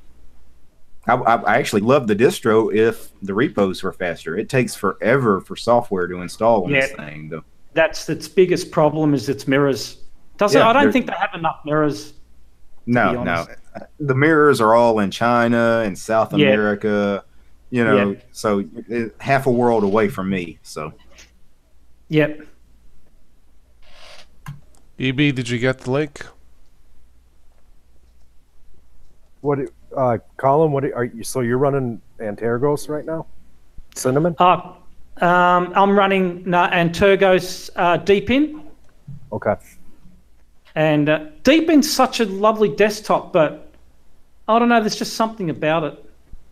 But now in Deepin, I think it was Deepin, you can actually select in one of the drop-down lists inside the window to change to dark or light mode individually. Yeah, you can. Yeah. That's a good feature. I like that one. Well, it's a good feature, but it would be nice if you just could change to a dark theme and every app change to a dark theme. Instead of every app, you have to open the file manager, switch to a dark theme, open your music player, switch to a dark theme. That's too much work. Their theme doesn't work at all for GTK, does it? No. Like if you go into the menu, they got the icon list now, which is a nice feature. I like that. You go into the themes, you can change your icons, your mouse, or your pointer and all that, but any theme does not work. It just doesn't honor anything that you select. So I think they've locked that down for a reason, I think. That's the only thing I can see. So Toss is on the Mint 19 Mate. On the beta, on my other machine, it works fine, yes. Mm-hmm. And tonight you he's liking on that, Toss? Yeah, it's pretty good, actually. Yeah, I have no problem. I'm back to my old comfortable Ubuntu Mate, but Linux Mint Mate is fine. There's not much difference, really, cosmetically. That's what it is, but no, it's fine. Mint is fine, yeah. In fact, I tested all three of them. Excessive and Sin. Toss loves stable. Yeah, well, I'm just silly me, old-fashioned, boring, stable, but call me crazy. I prefer a car with 4 tires instead of 3, All this unstable don't let him fool you. You love to make jokes about me and unstable. The other night, I was doing a stream. I was gaming. Yeah. And one of the guys joined me on Discord during a Steam game. And he goes, I saw you, Toss, or something. And he goes, what's the deal with you and all these unstable distros? It's like, well, it's just what I do. You know what? Don't let Toss fool you. The reason he runs stable stuff is because unstable stuff cuts into nap time. Yeah. Yes. Very important. I got another headline here. Man with a gun tattooed on his forehead is charged with illegally possessing firearm. Yeah, he was a felon in possession of a firearm. God. Well, I've got a pretty good story about that here locally. Yeah. This kid, he had got a DUI, drinking at a bar, got pulled over, and got a mugshot. It was posted in one of the local, papers here where they post these sorts of things.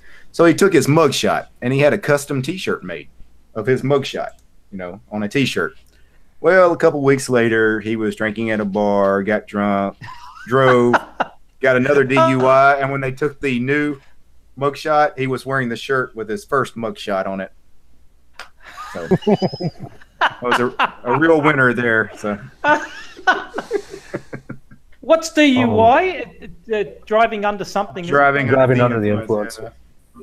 Under influence, DUI. Oh, yeah, sorry. I thought you said DUI. DUI, yeah. The other one I saw here locally was I saw a mugshot one time. It was around Christmas. This guy, he was dressed as Buddy the Elf. He was, with the little hat and everything with bells, and he, just holding the sign with his mugshot and all for DUI. I guess he was at a Christmas party. So. Oh, jeez. Yeah. Dr. Dre loses trademark battle to gynecologist Dr. Dre. We don't want to hear for what. They spelled the rapper DRE lost out to Dr. DRAI gynecologist.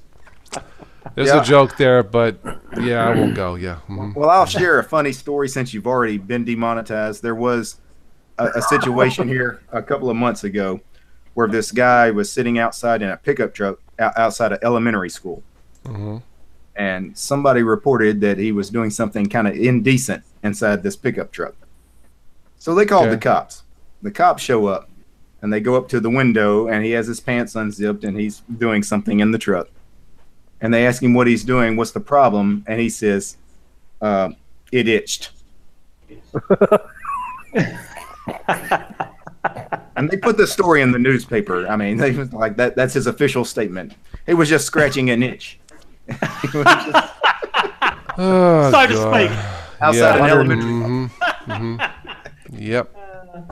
Now, is that the elementary school of Linux or just an elementary school? Good God. I think that was the guy from Trump's staff, wasn't it? No, I don't know. But about I've said it before, and I'll say it again. Too many nuts, not enough squirrels. right. Oh, there's some real wackos out there. You'd be surprised how many crazy people there are in this world. That's what makes these news and nonsense go around. We had a guy here We had a guy in Minnesota not too long ago. Broke into what did he broke it? I think he broke into a pizza place, and he crawled through a vent in the roof, and this has happened I think a lot. But he got in through the vent, and he came down and he stepped on accident into a fryer, a deep fryer. And it was still warm. The pizza shop at this closed up 20 minutes prior to that. So this oil was still like 200 degrees or something crazy. He stepped into that, fell, hit his head. He couldn't get the cash register open, so he unplugged the cash register and tried to run out the door with it.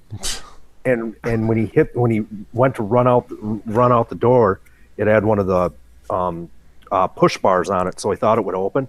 It didn't open, so he ended up this bang in his face or something on the door. He finally gave up and called the cops and said, "Come and get me," because he just beat the crap out of himself trying to. And the cash register had like $35 in it or something stupid. Jeez. Yeah, there was a story a while back. This person was trying to break into this department store, and he was going to go through a vent in the ceiling, and it was really tight fit, and he couldn't fit in. He couldn't squeeze through. So he decided if he stripped off all his clothes and went naked, he could slide through that vent. He still couldn't fit, and he got stuck halfway. The next morning, they open the department store and look up, and there's this half-naked man stuck in the ceiling. But did he forget the Vaseline, did he? No. He forgot his Vegemite. Oh, God. I'll tell you what, the guy's name from Tim's story must have been Friar Tuck, was it? Or? Friar Tuck. It had to have been. You gotta feel sorry for the guy. He takes all this effort to bust into the place, burns the living crap out of his foot, beats his head up, he partially concussed himself, and then he runs into a door and falls backwards and has a cash register lamp on him. Yeah, it's about time to just give up. You're going to get a better meal in jail. You're going to get $35 out of the freaking cash register. So what the heck? That's if there was anything in the cash register. It was like $35 or something. $5. It was nothing. Yeah, pretty much every place of business drops all their cash either in a safe or it's getting taken to a bank at night. So there's no point in even breaking into a place in the middle of the night. And everybody uses credit cards too. Yeah. Yeah. Now the department store guy, I can understand he was going to steal product, but he just couldn't get through the vent. You have not tried Boosted Labs Linux. I think DT has. Yeah, Bunsen Labs. It's great. Bunsen. Okay. Yeah, it's open box, but it's Debian stable, Toss. You'd love it. Yeah. Matter of fact, you really would love it, Toss. It's actually kind of your type of. Really? Yeah. Bunsen Labs, really? Yeah, it really is. Yeah. Isn't it? That's an XFCE, isn't Bunsen it? Labs. No, it's open box, but it's open box. It sounds like a deep fryer. Bunsen Lab. I don't know. If you remember the old Crunch Bang Linux, yeah. Mm-hmm. Yeah, it's a continuation of that project. Okay. After that died, Bunsen Labs grew out of that. It's a very scientific type of desktop. Not really. It's just Debian stable with the open box window manager. That's got another headline. Scripts, and it's really easy to configure. Like you don't need to be a nerd to run this thing. Okay. It's kind of user friendly, actually. I've got a headline out of Philadelphia. I don't know if anybody from Philly watching, but This is borderline adultish, but there's a woman with a black eye. Anyway, the headline reads, Philadelphia Phillies baseball fan shot in the face with hot dog as mascot fires sausages from oversized cannon. Oh, God.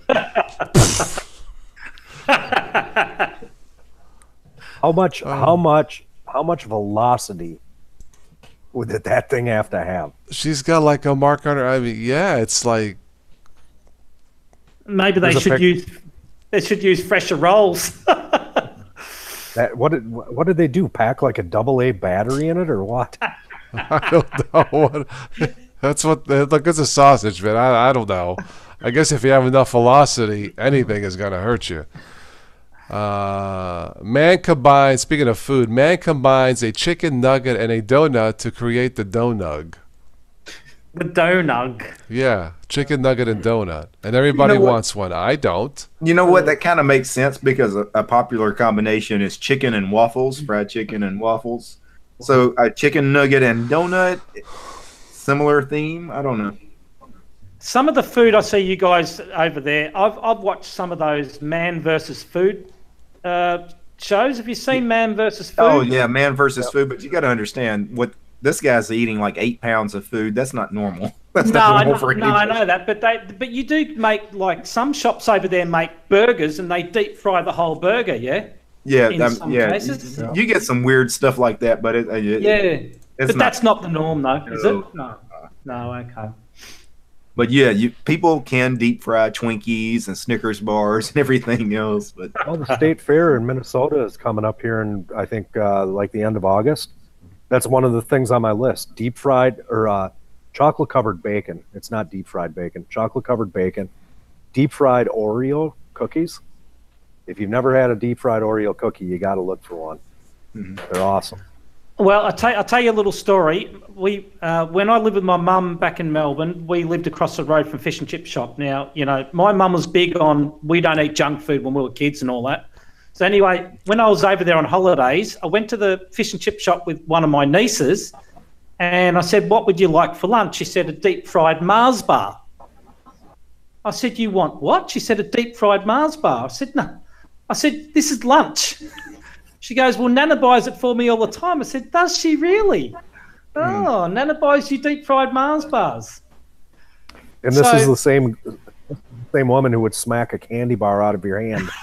That's right. Yeah, my mum buying the niece's deep fried Mars bar. I didn't even know they existed, to be honest. Deep fried Mars bars. I've never tried them, but here in the U.S., at some events, I've heard of people deep frying Snickers bars. I don't know how you do it. Yeah. I don't know what it tastes like, but that's I don't know. It's a weird one to me, if you ask me. Mm-hmm. Deep fried Twinkies are pretty good. They aren't. I can understand. I can understand that one. Yeah, deep frying a Twinkie makes sense. Yeah. The problem is that remember Hostess went out of business a few years ago, and Twinkies virtually disappeared. Ever since they reintroduced them, they're terrible. For whatever reason, my granddaughter wanted something, so we grabbed a box of them after they reintroduced them, and I took one bite out of one, and it's like, what is this thing? This tasted like crap. Didn't taste like the ones like they were when I was a kid. And what are Twinkies? Are they cakes? Are they little cakes? Yeah, it's the cream-filled cake. Yeah. Oh, the cream-filled cake. Oh, yeah. Okay. Yeah, they were very popular for years, and then for some reason they were having some financial problems. They went bankrupt, and people were all in an uproar. Oh, we're never going to have a Twinkie again. like it's the end of the world, It's like, come on. We take our Twinkies as emotional as we take our elections here. Yeah. I'm looking at a underwear company slammed for making knickers that vibrate at goals to get women into World Cup. What? Underwear company slammed, meaning they've been exposed. Slammed for making knickers, I guess underwear. Yeah. That vibrate at panties. That vibrate at goals to get women into World Cup. Watching the World Cup. Oh boy. So from what I get, well, the one that guy says go. Yeah. Now I know why. You know, like, why does he say that? Oh, okay. I would get the wife a pair of those. I would go and buy an old hockey goal and the siren up above it. And every 5 minutes, I would be throwing a puck in the sucker. And really scoring. Yeah.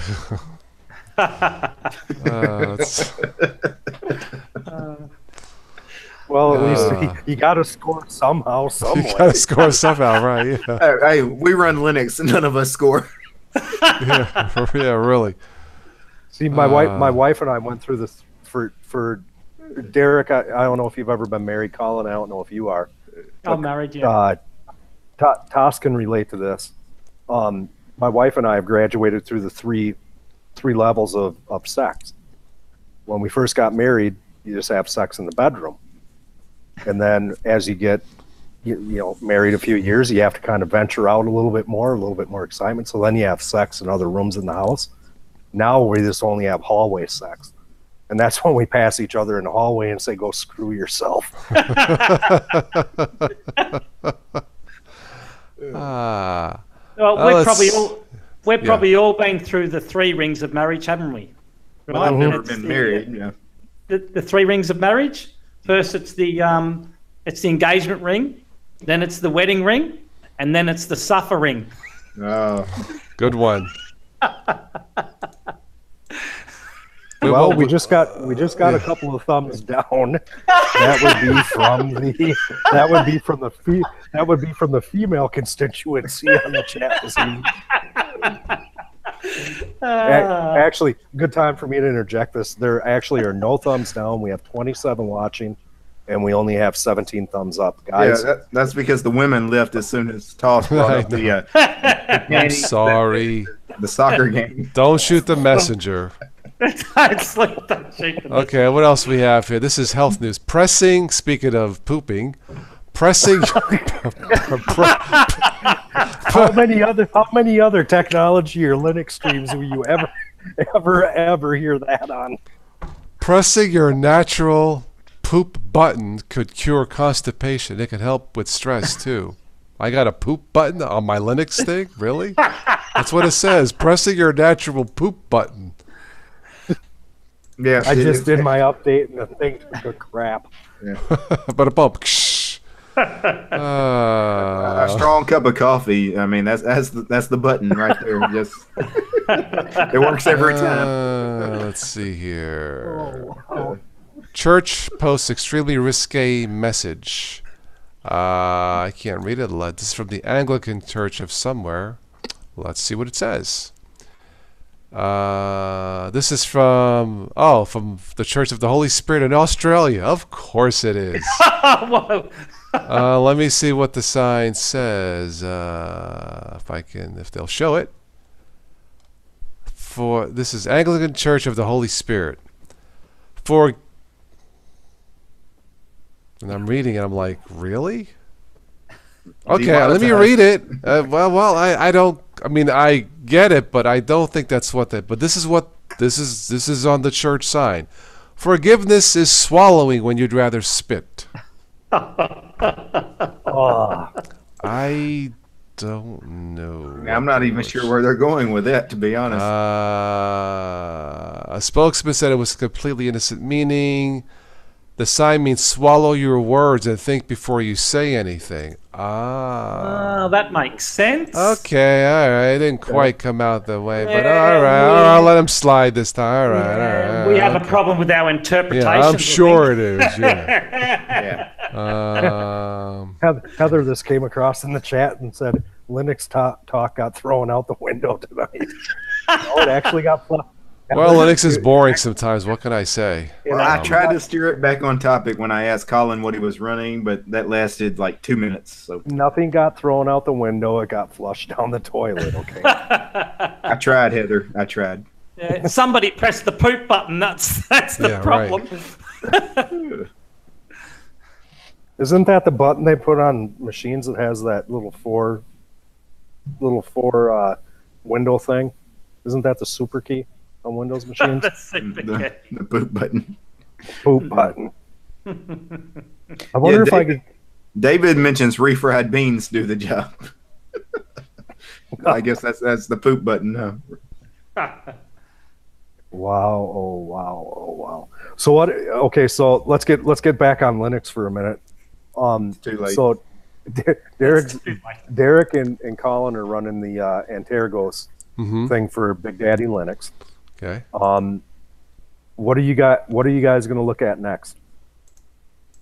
Well, I just uploaded a video on Markulu Linux. That was the Lindows one, and I'm in the process of editing the one for Shift, and then I'm going to show maybe a very short video on the differences between the two, and then probably after that I'm going to definitely look at Peppermint. Yeah, cool. I just downloaded Peppermint 9, the ISO. I'll look at it probably tomorrow evening. So. But what are you going to install after your Antergos deal, DT? That's a good question. I might keep it for a little bit just to play with it. I don't know. I hated the install. I would never, if I had to go through that install process, I'd never do it again. But now that I've got it, I might run it for a couple of weeks before I wipe it out.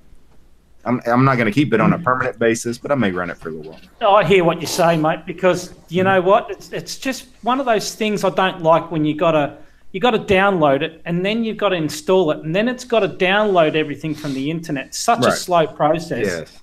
Whereas you get one ISO. You've tried Manjaro, haven't you, Colin? Oh, yeah, I used to run it for a little while, Manjaro, quite a while back. I'm running it. No, I haven't run it for a while, sorry. Yep. What do you think about the comparing the installers, the Manjaro install and the Antergos install? I mean, it's not in day. Oh, it is so much. Oh, yeah. And that's why Manjaro's number one on DistroWatch and Antergos is not. Isn't the concept behind Antergos, I mean, if you were to take the concept of the whole install and the way that it does things, if it just had the speed and if stuff wasn't broken, it'd be pretty cool, right? Well actually... Yeah, go on, Derek. Well, I was just going to say, other than the install, Antergos is really 100% Arch. It is Arch Linux.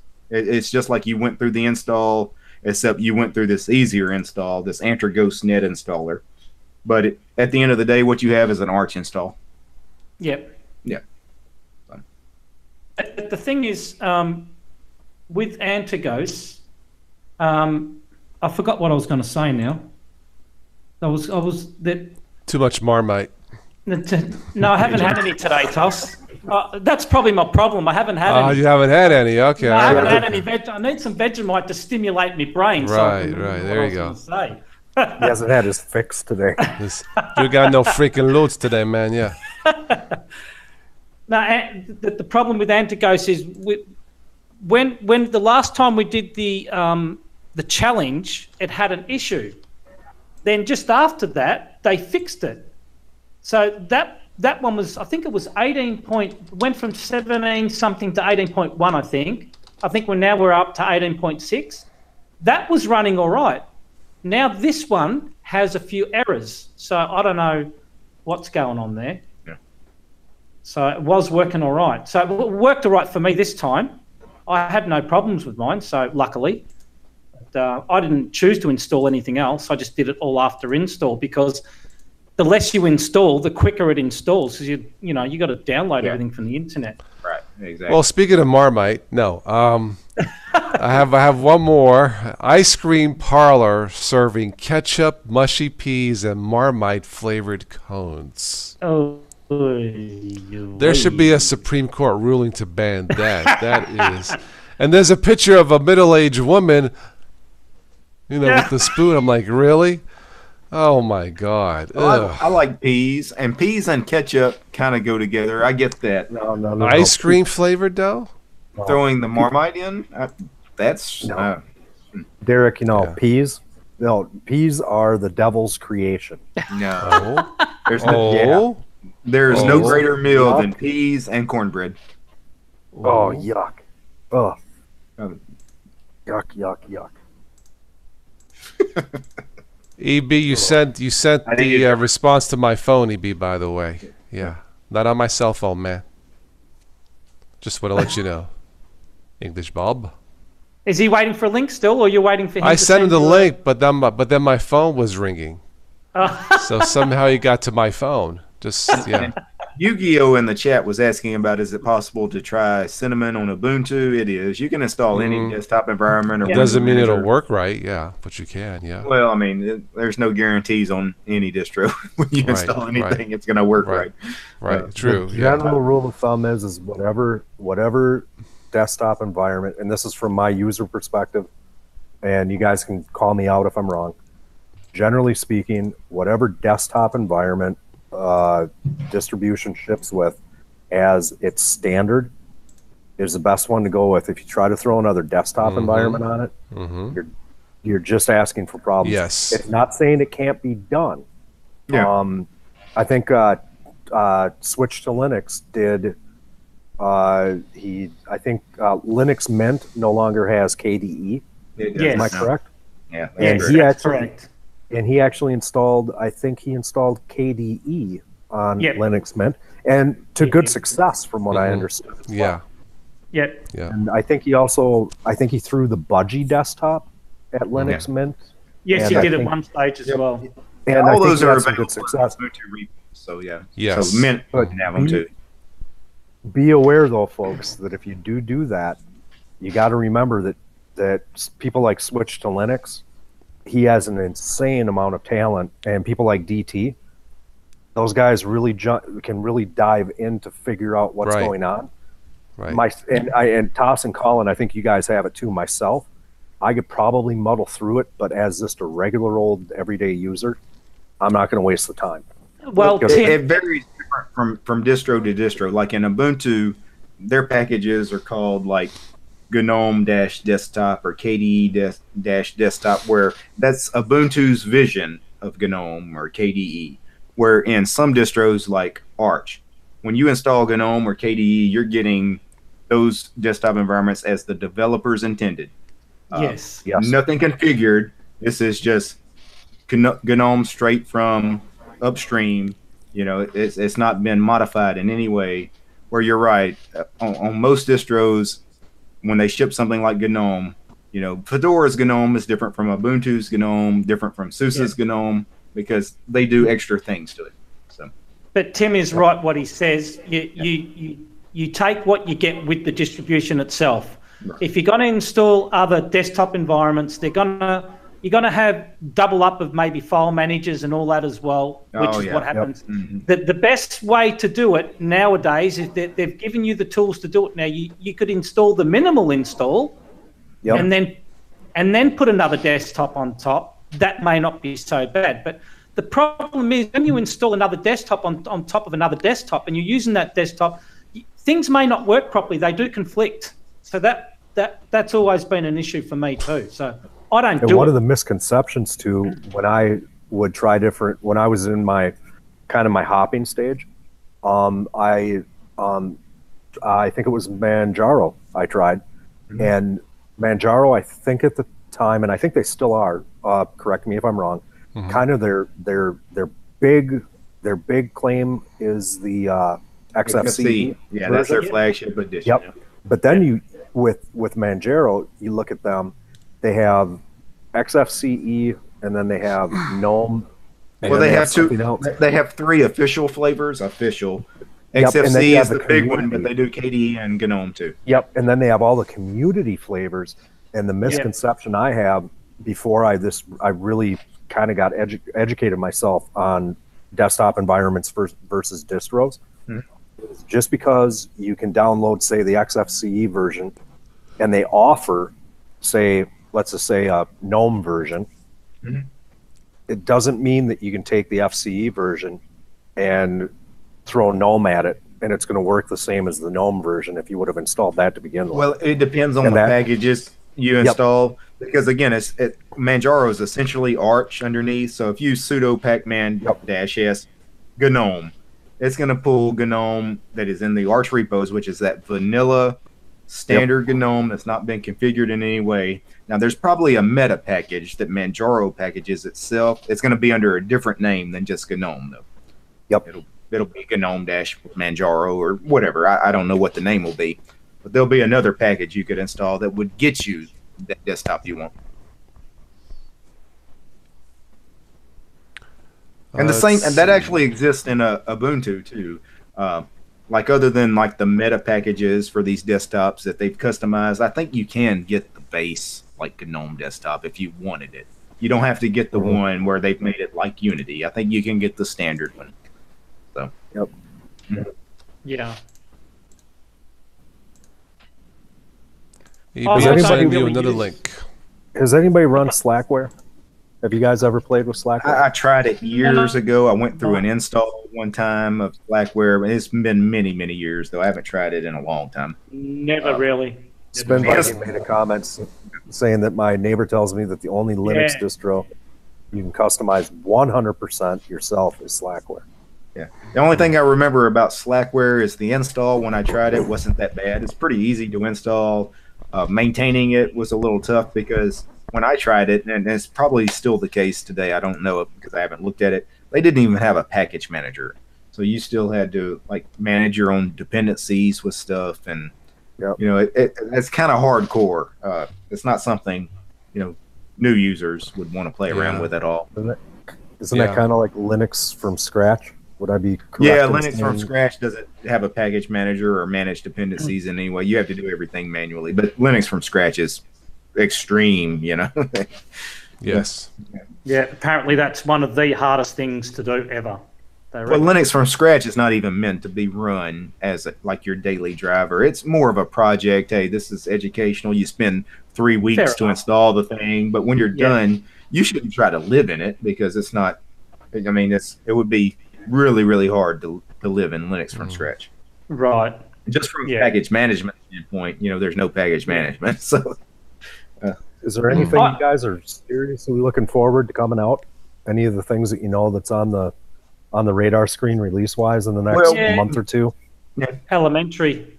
Yeah, Elementary was going to be what Mint 19 the official Mint 19 should be any day now. Probably within a week, since they just had their beta. But Elementary Juno is the other big one. And I'm looking forward to both Mint and Elementary because I have never used Mint or Elementary in a serious way. I've never put them on physical hardware. I've never, all my years using Linux, I've never really given Mint a chance, to be honest. I might actually put it on one of my physical machines and live in it for a month or two. Same thing with Elementary. Have a big soft spot for Mint. I run it for the longest time. Yeah. But Elementary I did run for, I think, a year and a half or something. Wow. That was the Luna, I think it was.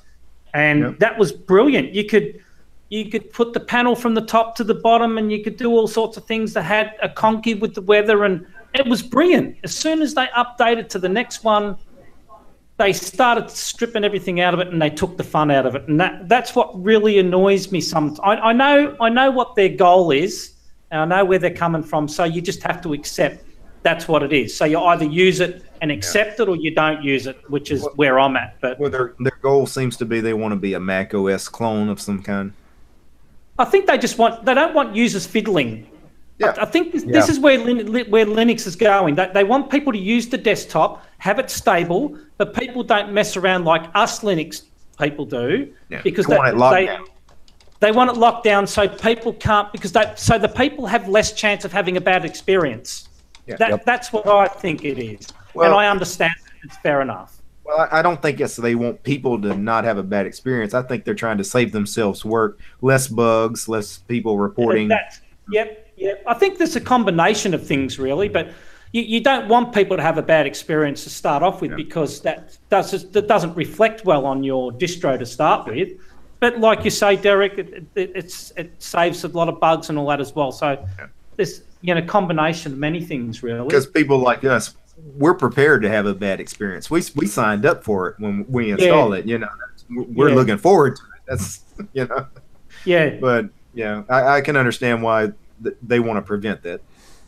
Yeah, and I understand where they're coming from, but it's just sometimes I think when you think a new person doesn't get to experience what we experience, which is moving things around, and that's to me, is part of Linux to be able to move a panel from top to bottom, left to right, and all that. I think that's part of the Linux experience, and I think they're taking those simple things away. I also think that's part of converting people from Windows and Mac is the customizability of Linux. When you lock it down to the point where it's basically Mac OS, well, why would anybody switch from Mac OS? They would. I mean, yeah. You know, the freedom and the flexibility we have is what separates us from Windows and Mac. I believe so. Yeah. And I think it's all about having in a distro certain defaults. Whereas if you mess around with it, and like when I first started, I was terrified of something missing from the panel. If I accidentally deleted something from the panel, I was thinking, oh my goodness, how do I get it back? Yeah. Or even worse, if you deleted the panel, deleted the panel. It's all about within the distro you can go set that back to defaults. And you're back to where you started, and you can start again. Those sorts of things is what they should be doing, so people can play around with it and put it back to defaults and try it again.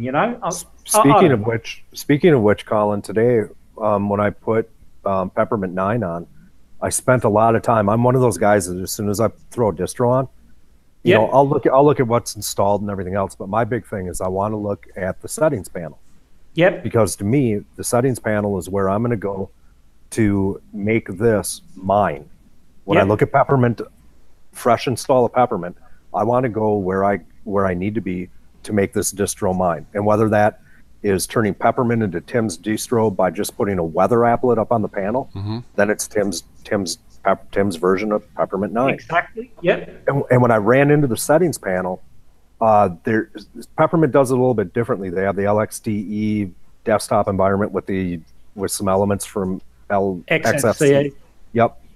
But one of the features in their Peppermint settings is you can one click restore panel defaults. Yes, I've seen that. Yes. And I did it because on my desktop I tested this to see if it worked. I have my panel at the top. And I have a plank running at the bottom. Yep. And I thought, you know what? Just for laughs and giggles, I'm going to give it a try. I clicked it. Boom. Plank went away. Panel moved back down to the bottom. And it went to the bone stock panel.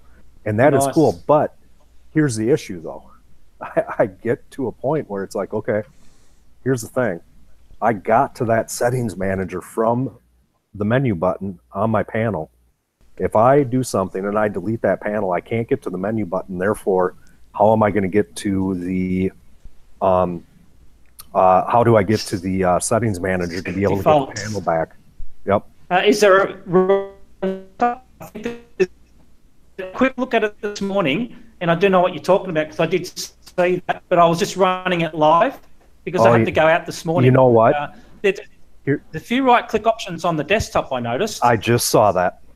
Yep, Yeah, right. Okay. Yep, launch Peppermint settings panel. So that means you could, within all essence, you could trash the crap out of your desktop and have nothing but your wallpaper looking at you, and you can still get to the setting panel, be able to restore the factory settings. Yep, and that's cool. Most important. Yep, and I think they've sort of considered all those options too. I think, which is good. It looks nice actually, Peppermint 9. I'm looking forward to making a video on that actually. It is 1:30 a.m. So let's see if I can pick up a few more church bloopers here. And we'll wrap it up for tonight. So let's see what we have. So you're exactly 12 hours behind me. Yes. Tom. Yeah. Mm-hmm. Yeah, in the Eastern time or New York time of the USA. Yes. Mm-hmm. I live in the future. You live in the future. Back to the future. You will not be terminated. Marty. Marty, yeah. Let's see here. What do we have? Karen's beautiful solo. It is well with my solo. It is well with my soul. Yeah. My soul. It should be soul. Yeah, from the hymnal. Yeah. Newsletters are not being sent to absentees because of their weight. W-I-G, it should be W-A-I-T. Yeah. Thank you, dead friends. Let Lent. It's a good one. Lent is that period for preparing for Holy Weed at Easter. Wow. Wow. First Church of Jamaica. Yeah, Jamaica man. Bless the let's see. Bless the Lord, O my soul, and forget all his benefits. Him, I am thin, O Lord. I am the resurrection and the life. Whoever believes in me, even though he diets, yet shall be live. I don't know. Him, I need 3 every hour. 3 what? Drinks? What? Hymn of response. Crown him with many cows. Child care provided with reservations. Bring 1 dozen coolies wrapped for Christmas. What's a coolie? What's a coolie? That's what I'm wondering. That's what I'm wondering too. Isn't that like the stupid foam things you can put a can of pop? Oh, around the can of beer. In? Yeah. Okay. Coolies wrapped for. Okay. We call them a stubby holder.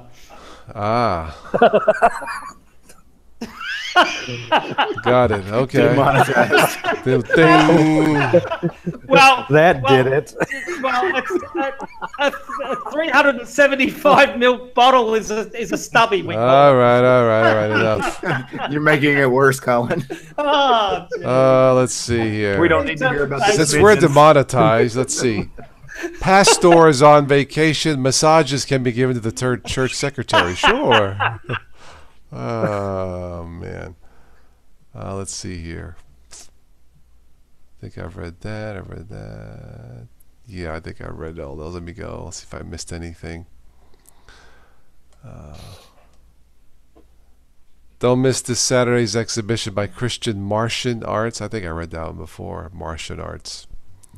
Martian Arts. Martian, yeah. Potluck supper Sunday at 5. Prayer and medication to follow. Let's see here. My all-time favorite, don't let worry kill you off. Let the church help. Let's see here. This I read before, but this is cute. The peacemaking meeting scheduled for today has been canceled due to conflict. Oh, God. Remember in prayer the many who are sick of our church and community. Okay. Let's see here. Fair enough. Okay. Let's see. Evening massage, 6 p.m. I'm going to go to that church. Yep. Sounds good. Yeah, this one I read before, but this is good. The outreach committee has enlisted 25 visitors to make calls on people who are not afflicted with any church. And that's enough of that. Any other questions or comments in the chat, and we'll wrap it up because I'm tired. But you can replay this, anything that you missed. Of course, tonight's topic was Supreme Court ruling that you have a right to privacy on your phone, that authorities need a search warrant, it would appear, for them to get data off your phone. So a residue of privacy for us, a residue, but a step in the right direction, I would say. Step in the right direction. A residue, yes. Yeah, the last couple of weeks talking about, what are we looking forward to? Looking at distrowatch.com, there have been so few Linux releases in the last couple of weeks. It's kind of surprising that, with 1804. Isn't that kind of par for the course, though, DT? Kind of after Ubuntu kind of comes out, things. There's so many Ubuntu-based distributions, and a lot of them have not released their new version based on 1804. You'd think some of them would be a little quicker, but really we've got nothing as far as the 1804-based releases. I mean, Peppermint just released today, but Mint and Elementary and so many more. Well, actually, Toss, did you make a video during the week on Q4OS? Did I see you upload something about that? That thing. I haven't had a chance to watch it. I didn't watch it either, but I actually told you probably would like it, Toss. How'd you enjoy it? It's the default desktop is not for me, but you can install different environments. It's like a welcome screen with the link, and that's very user friendly. But in terms of speed, it's probably the fastest Linux I have tested yet. It's crazy. It really is crazy fast. It's unbelievable. Yeah, it is. Yeah. Now, the one thing I want to know: did that offer you to install Plasma after install or before install or something? It does say that the newest one. I think so. Offers you to install Plasma, and everybody was saying, "Oh, that sounds like a bad idea." I think Derek was one of them. Well, I mean, because if you're installing Q4 OS, you're probably wanting the really, really light Trinity desktop. I'd go Mate if it was me, but I mean, Trinity is okay. It's just not for me. So you reckon there'll be a lot of conflicts in it, Derek, or something? Yeah. Well, because they forked KDE 3 to make Trinity, I don't know. You may have duplicate things. You may have, two file managers, two browsers. I mean, who knows what kind of things happen when Trinity forked from KDE? So you could have, I've downloaded but I don't know. the I haven't tried it. So. No, I've downloaded it, but I haven't tried it yet. I want to see because I want to install the Plasma and see whether you can log into either Trinity or Plasma and see how that works. Well, it's worth trying. There's no, I mean, if you want to go ahead and try it, I'd be interested in what you find. Yeah, I will try it. I'll get around to it. Peppermint's come up. I didn't know Peppermint was releasing. I didn't see anything about that releasing very soon. I do get Facebook notifications from Peppermint, so it was a surprise to see that come up. So I wasn't expecting it. So so that's the next one I'll be looking at because that looks it's nice, Peppermint, I must say. Yeah, it's got some good little things about it. Yep. Yeah. I'm looking at DistroWatch, and one of the, I know the metrics on DistroWatch and stuff is kind of garbage, the page hits and all that. But they've got their they do their weekly like news release, I guess. They do that on Sundays. And one of the things that I look for in that, I like reading the reviews and stuff, but they have the upcoming releases and announcements. And if you look at last Sunday's news, they have releases going from June 26, 2018. That's Tails 3.8. And then they have 1, 2, 3, 4, 5, 6, 7, 8. They have 8 or 9 releases from June through November. And it's all for FreeBSD 12.0. Oh. The beta 1, 2, and 3, the release candidate 1, 2, and 3, and then the final release in November. Right. So, and I think from what I've seen with DistroWatch, the upcoming releases and announcements tends to be fairly reliable. But, there's stuff that we already know, in that, Juno is coming out. I think all of us are kind of looking forward to Elementary releasing. Yeah, but the problem with something like Juno is they don't have an official release date. There's not, like the FreeBSD guys have told. They've released this announcement to DistroWatch. Hey, on this day, we're getting this. Where Elementary, we're eventually going to release Juno when we're ready. That's all you know. You're not going to get a date. For the most part, Mint does that too, right? There's kind of the unspoken or unofficial thing where a month or so or 6 to 8 weeks after the LTS comes out, they throw the beta out for public testing. Usually when they throw the beta out, you can expect within a couple of weeks the actual release. So okay, any day now we'll get right. Elementary does put out a beta though, don't they, at some point? Yeah, but they don't do a public one. It's private. Is it? You have to go on Patreon, I think. Yeah. I thought it was. They're doing a Patreon thing now, so they're not publicly putting it. They used to publicly put it out. Yeah, and a lot of distros do that. It's usually a private beta where if you're one of their developers, if you're contributing to the project, they don't just let anybody, have the beta. Yeah. I was watching the guys from Destination Linux. I think it was Destination Linux. I can't remember. Or was it us talking Big Daddy Linux Live last week? I can't remember. But they were talking about Clem from Clem Lefebvre. Is that his name? We talked about him a little bit on Biddle. That's right. Yeah. And wouldn't it be great if they could get, because I don't think he's very public at all. I've never seen an interview of him, so I doubt he's gonna want to do Destination Linux, because he doesn't do any interviews as far as I know of, not on camera. No. It'd be nice to get him, if they can get him on. Be good. Maybe I'll send him an offer he can't refuse. Yeah, you do that, Toss. You do it, Toss. Send him an offer, Toss. Can't refuse. Tell him that you gotta be interviewed, or that trunk on the caddy is open. Yeah, I'll send him a picture of my pink caddy with a nice clean. But you know, he may just be the type of person. All he wants to do is he just wants to write code. He wants to create his distro. He's not trying to. Nothing wrong with that.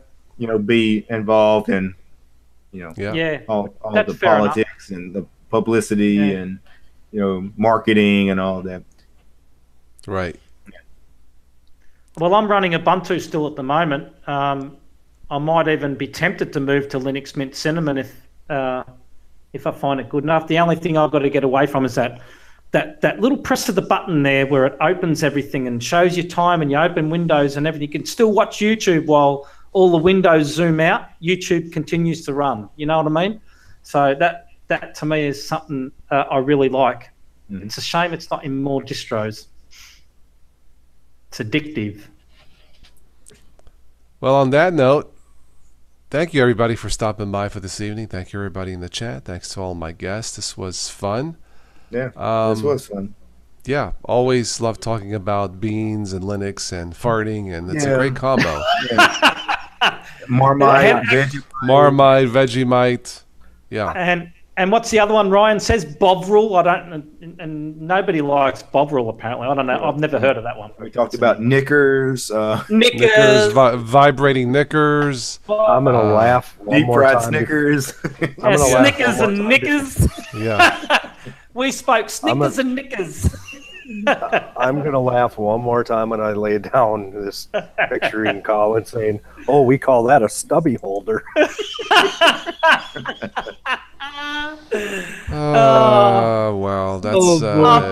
I'm gonna have to be having a beer next time I'm on here, so I can show you what I'm talking about, so I can redeem myself. No. We don't want to see it. Hey, but you know what? All of this fun we're having, we have this over in Linux. They don't have this in Windows. Remember that. Yeah, that's right. See, I should do like an unlisted private adult version in this and put it on Patreon for like $10 to watch or something. Just a little paywall, just to get all the fart lovers involved, the beans lovers involved, But we may lose respect for each other. You'd be surprised. If you're holding your stubby, we very well could. Yeah, really. Well, I'll probably get 5,000 people. Hey, stubby and beans. Yeah, there's $10. There you go. There you go. Bada bing. Yeah, bada bing, bada boom. You'd be surprised. Well, you can always use that excuse that the guy at the elementary school used. It itches. Yeah. 250, 300 times is all. Oh God! It was great seeing all of you guys tonight. Yeah, it was fun. This was fun. As always. I'm gonna laugh myself to bed. Yeah, I had to get up early, and I'm proud of myself. Doesn't work, Doss. I sleep. You can't laugh and sleep at the same time, can you? It's I was laughing 2 nights ago and laughed myself to bed. Somebody got posted. Trump announced some kind of a Space Force thing or some silly thing, not knowing that the military has it secretly, So somebody posted a meme.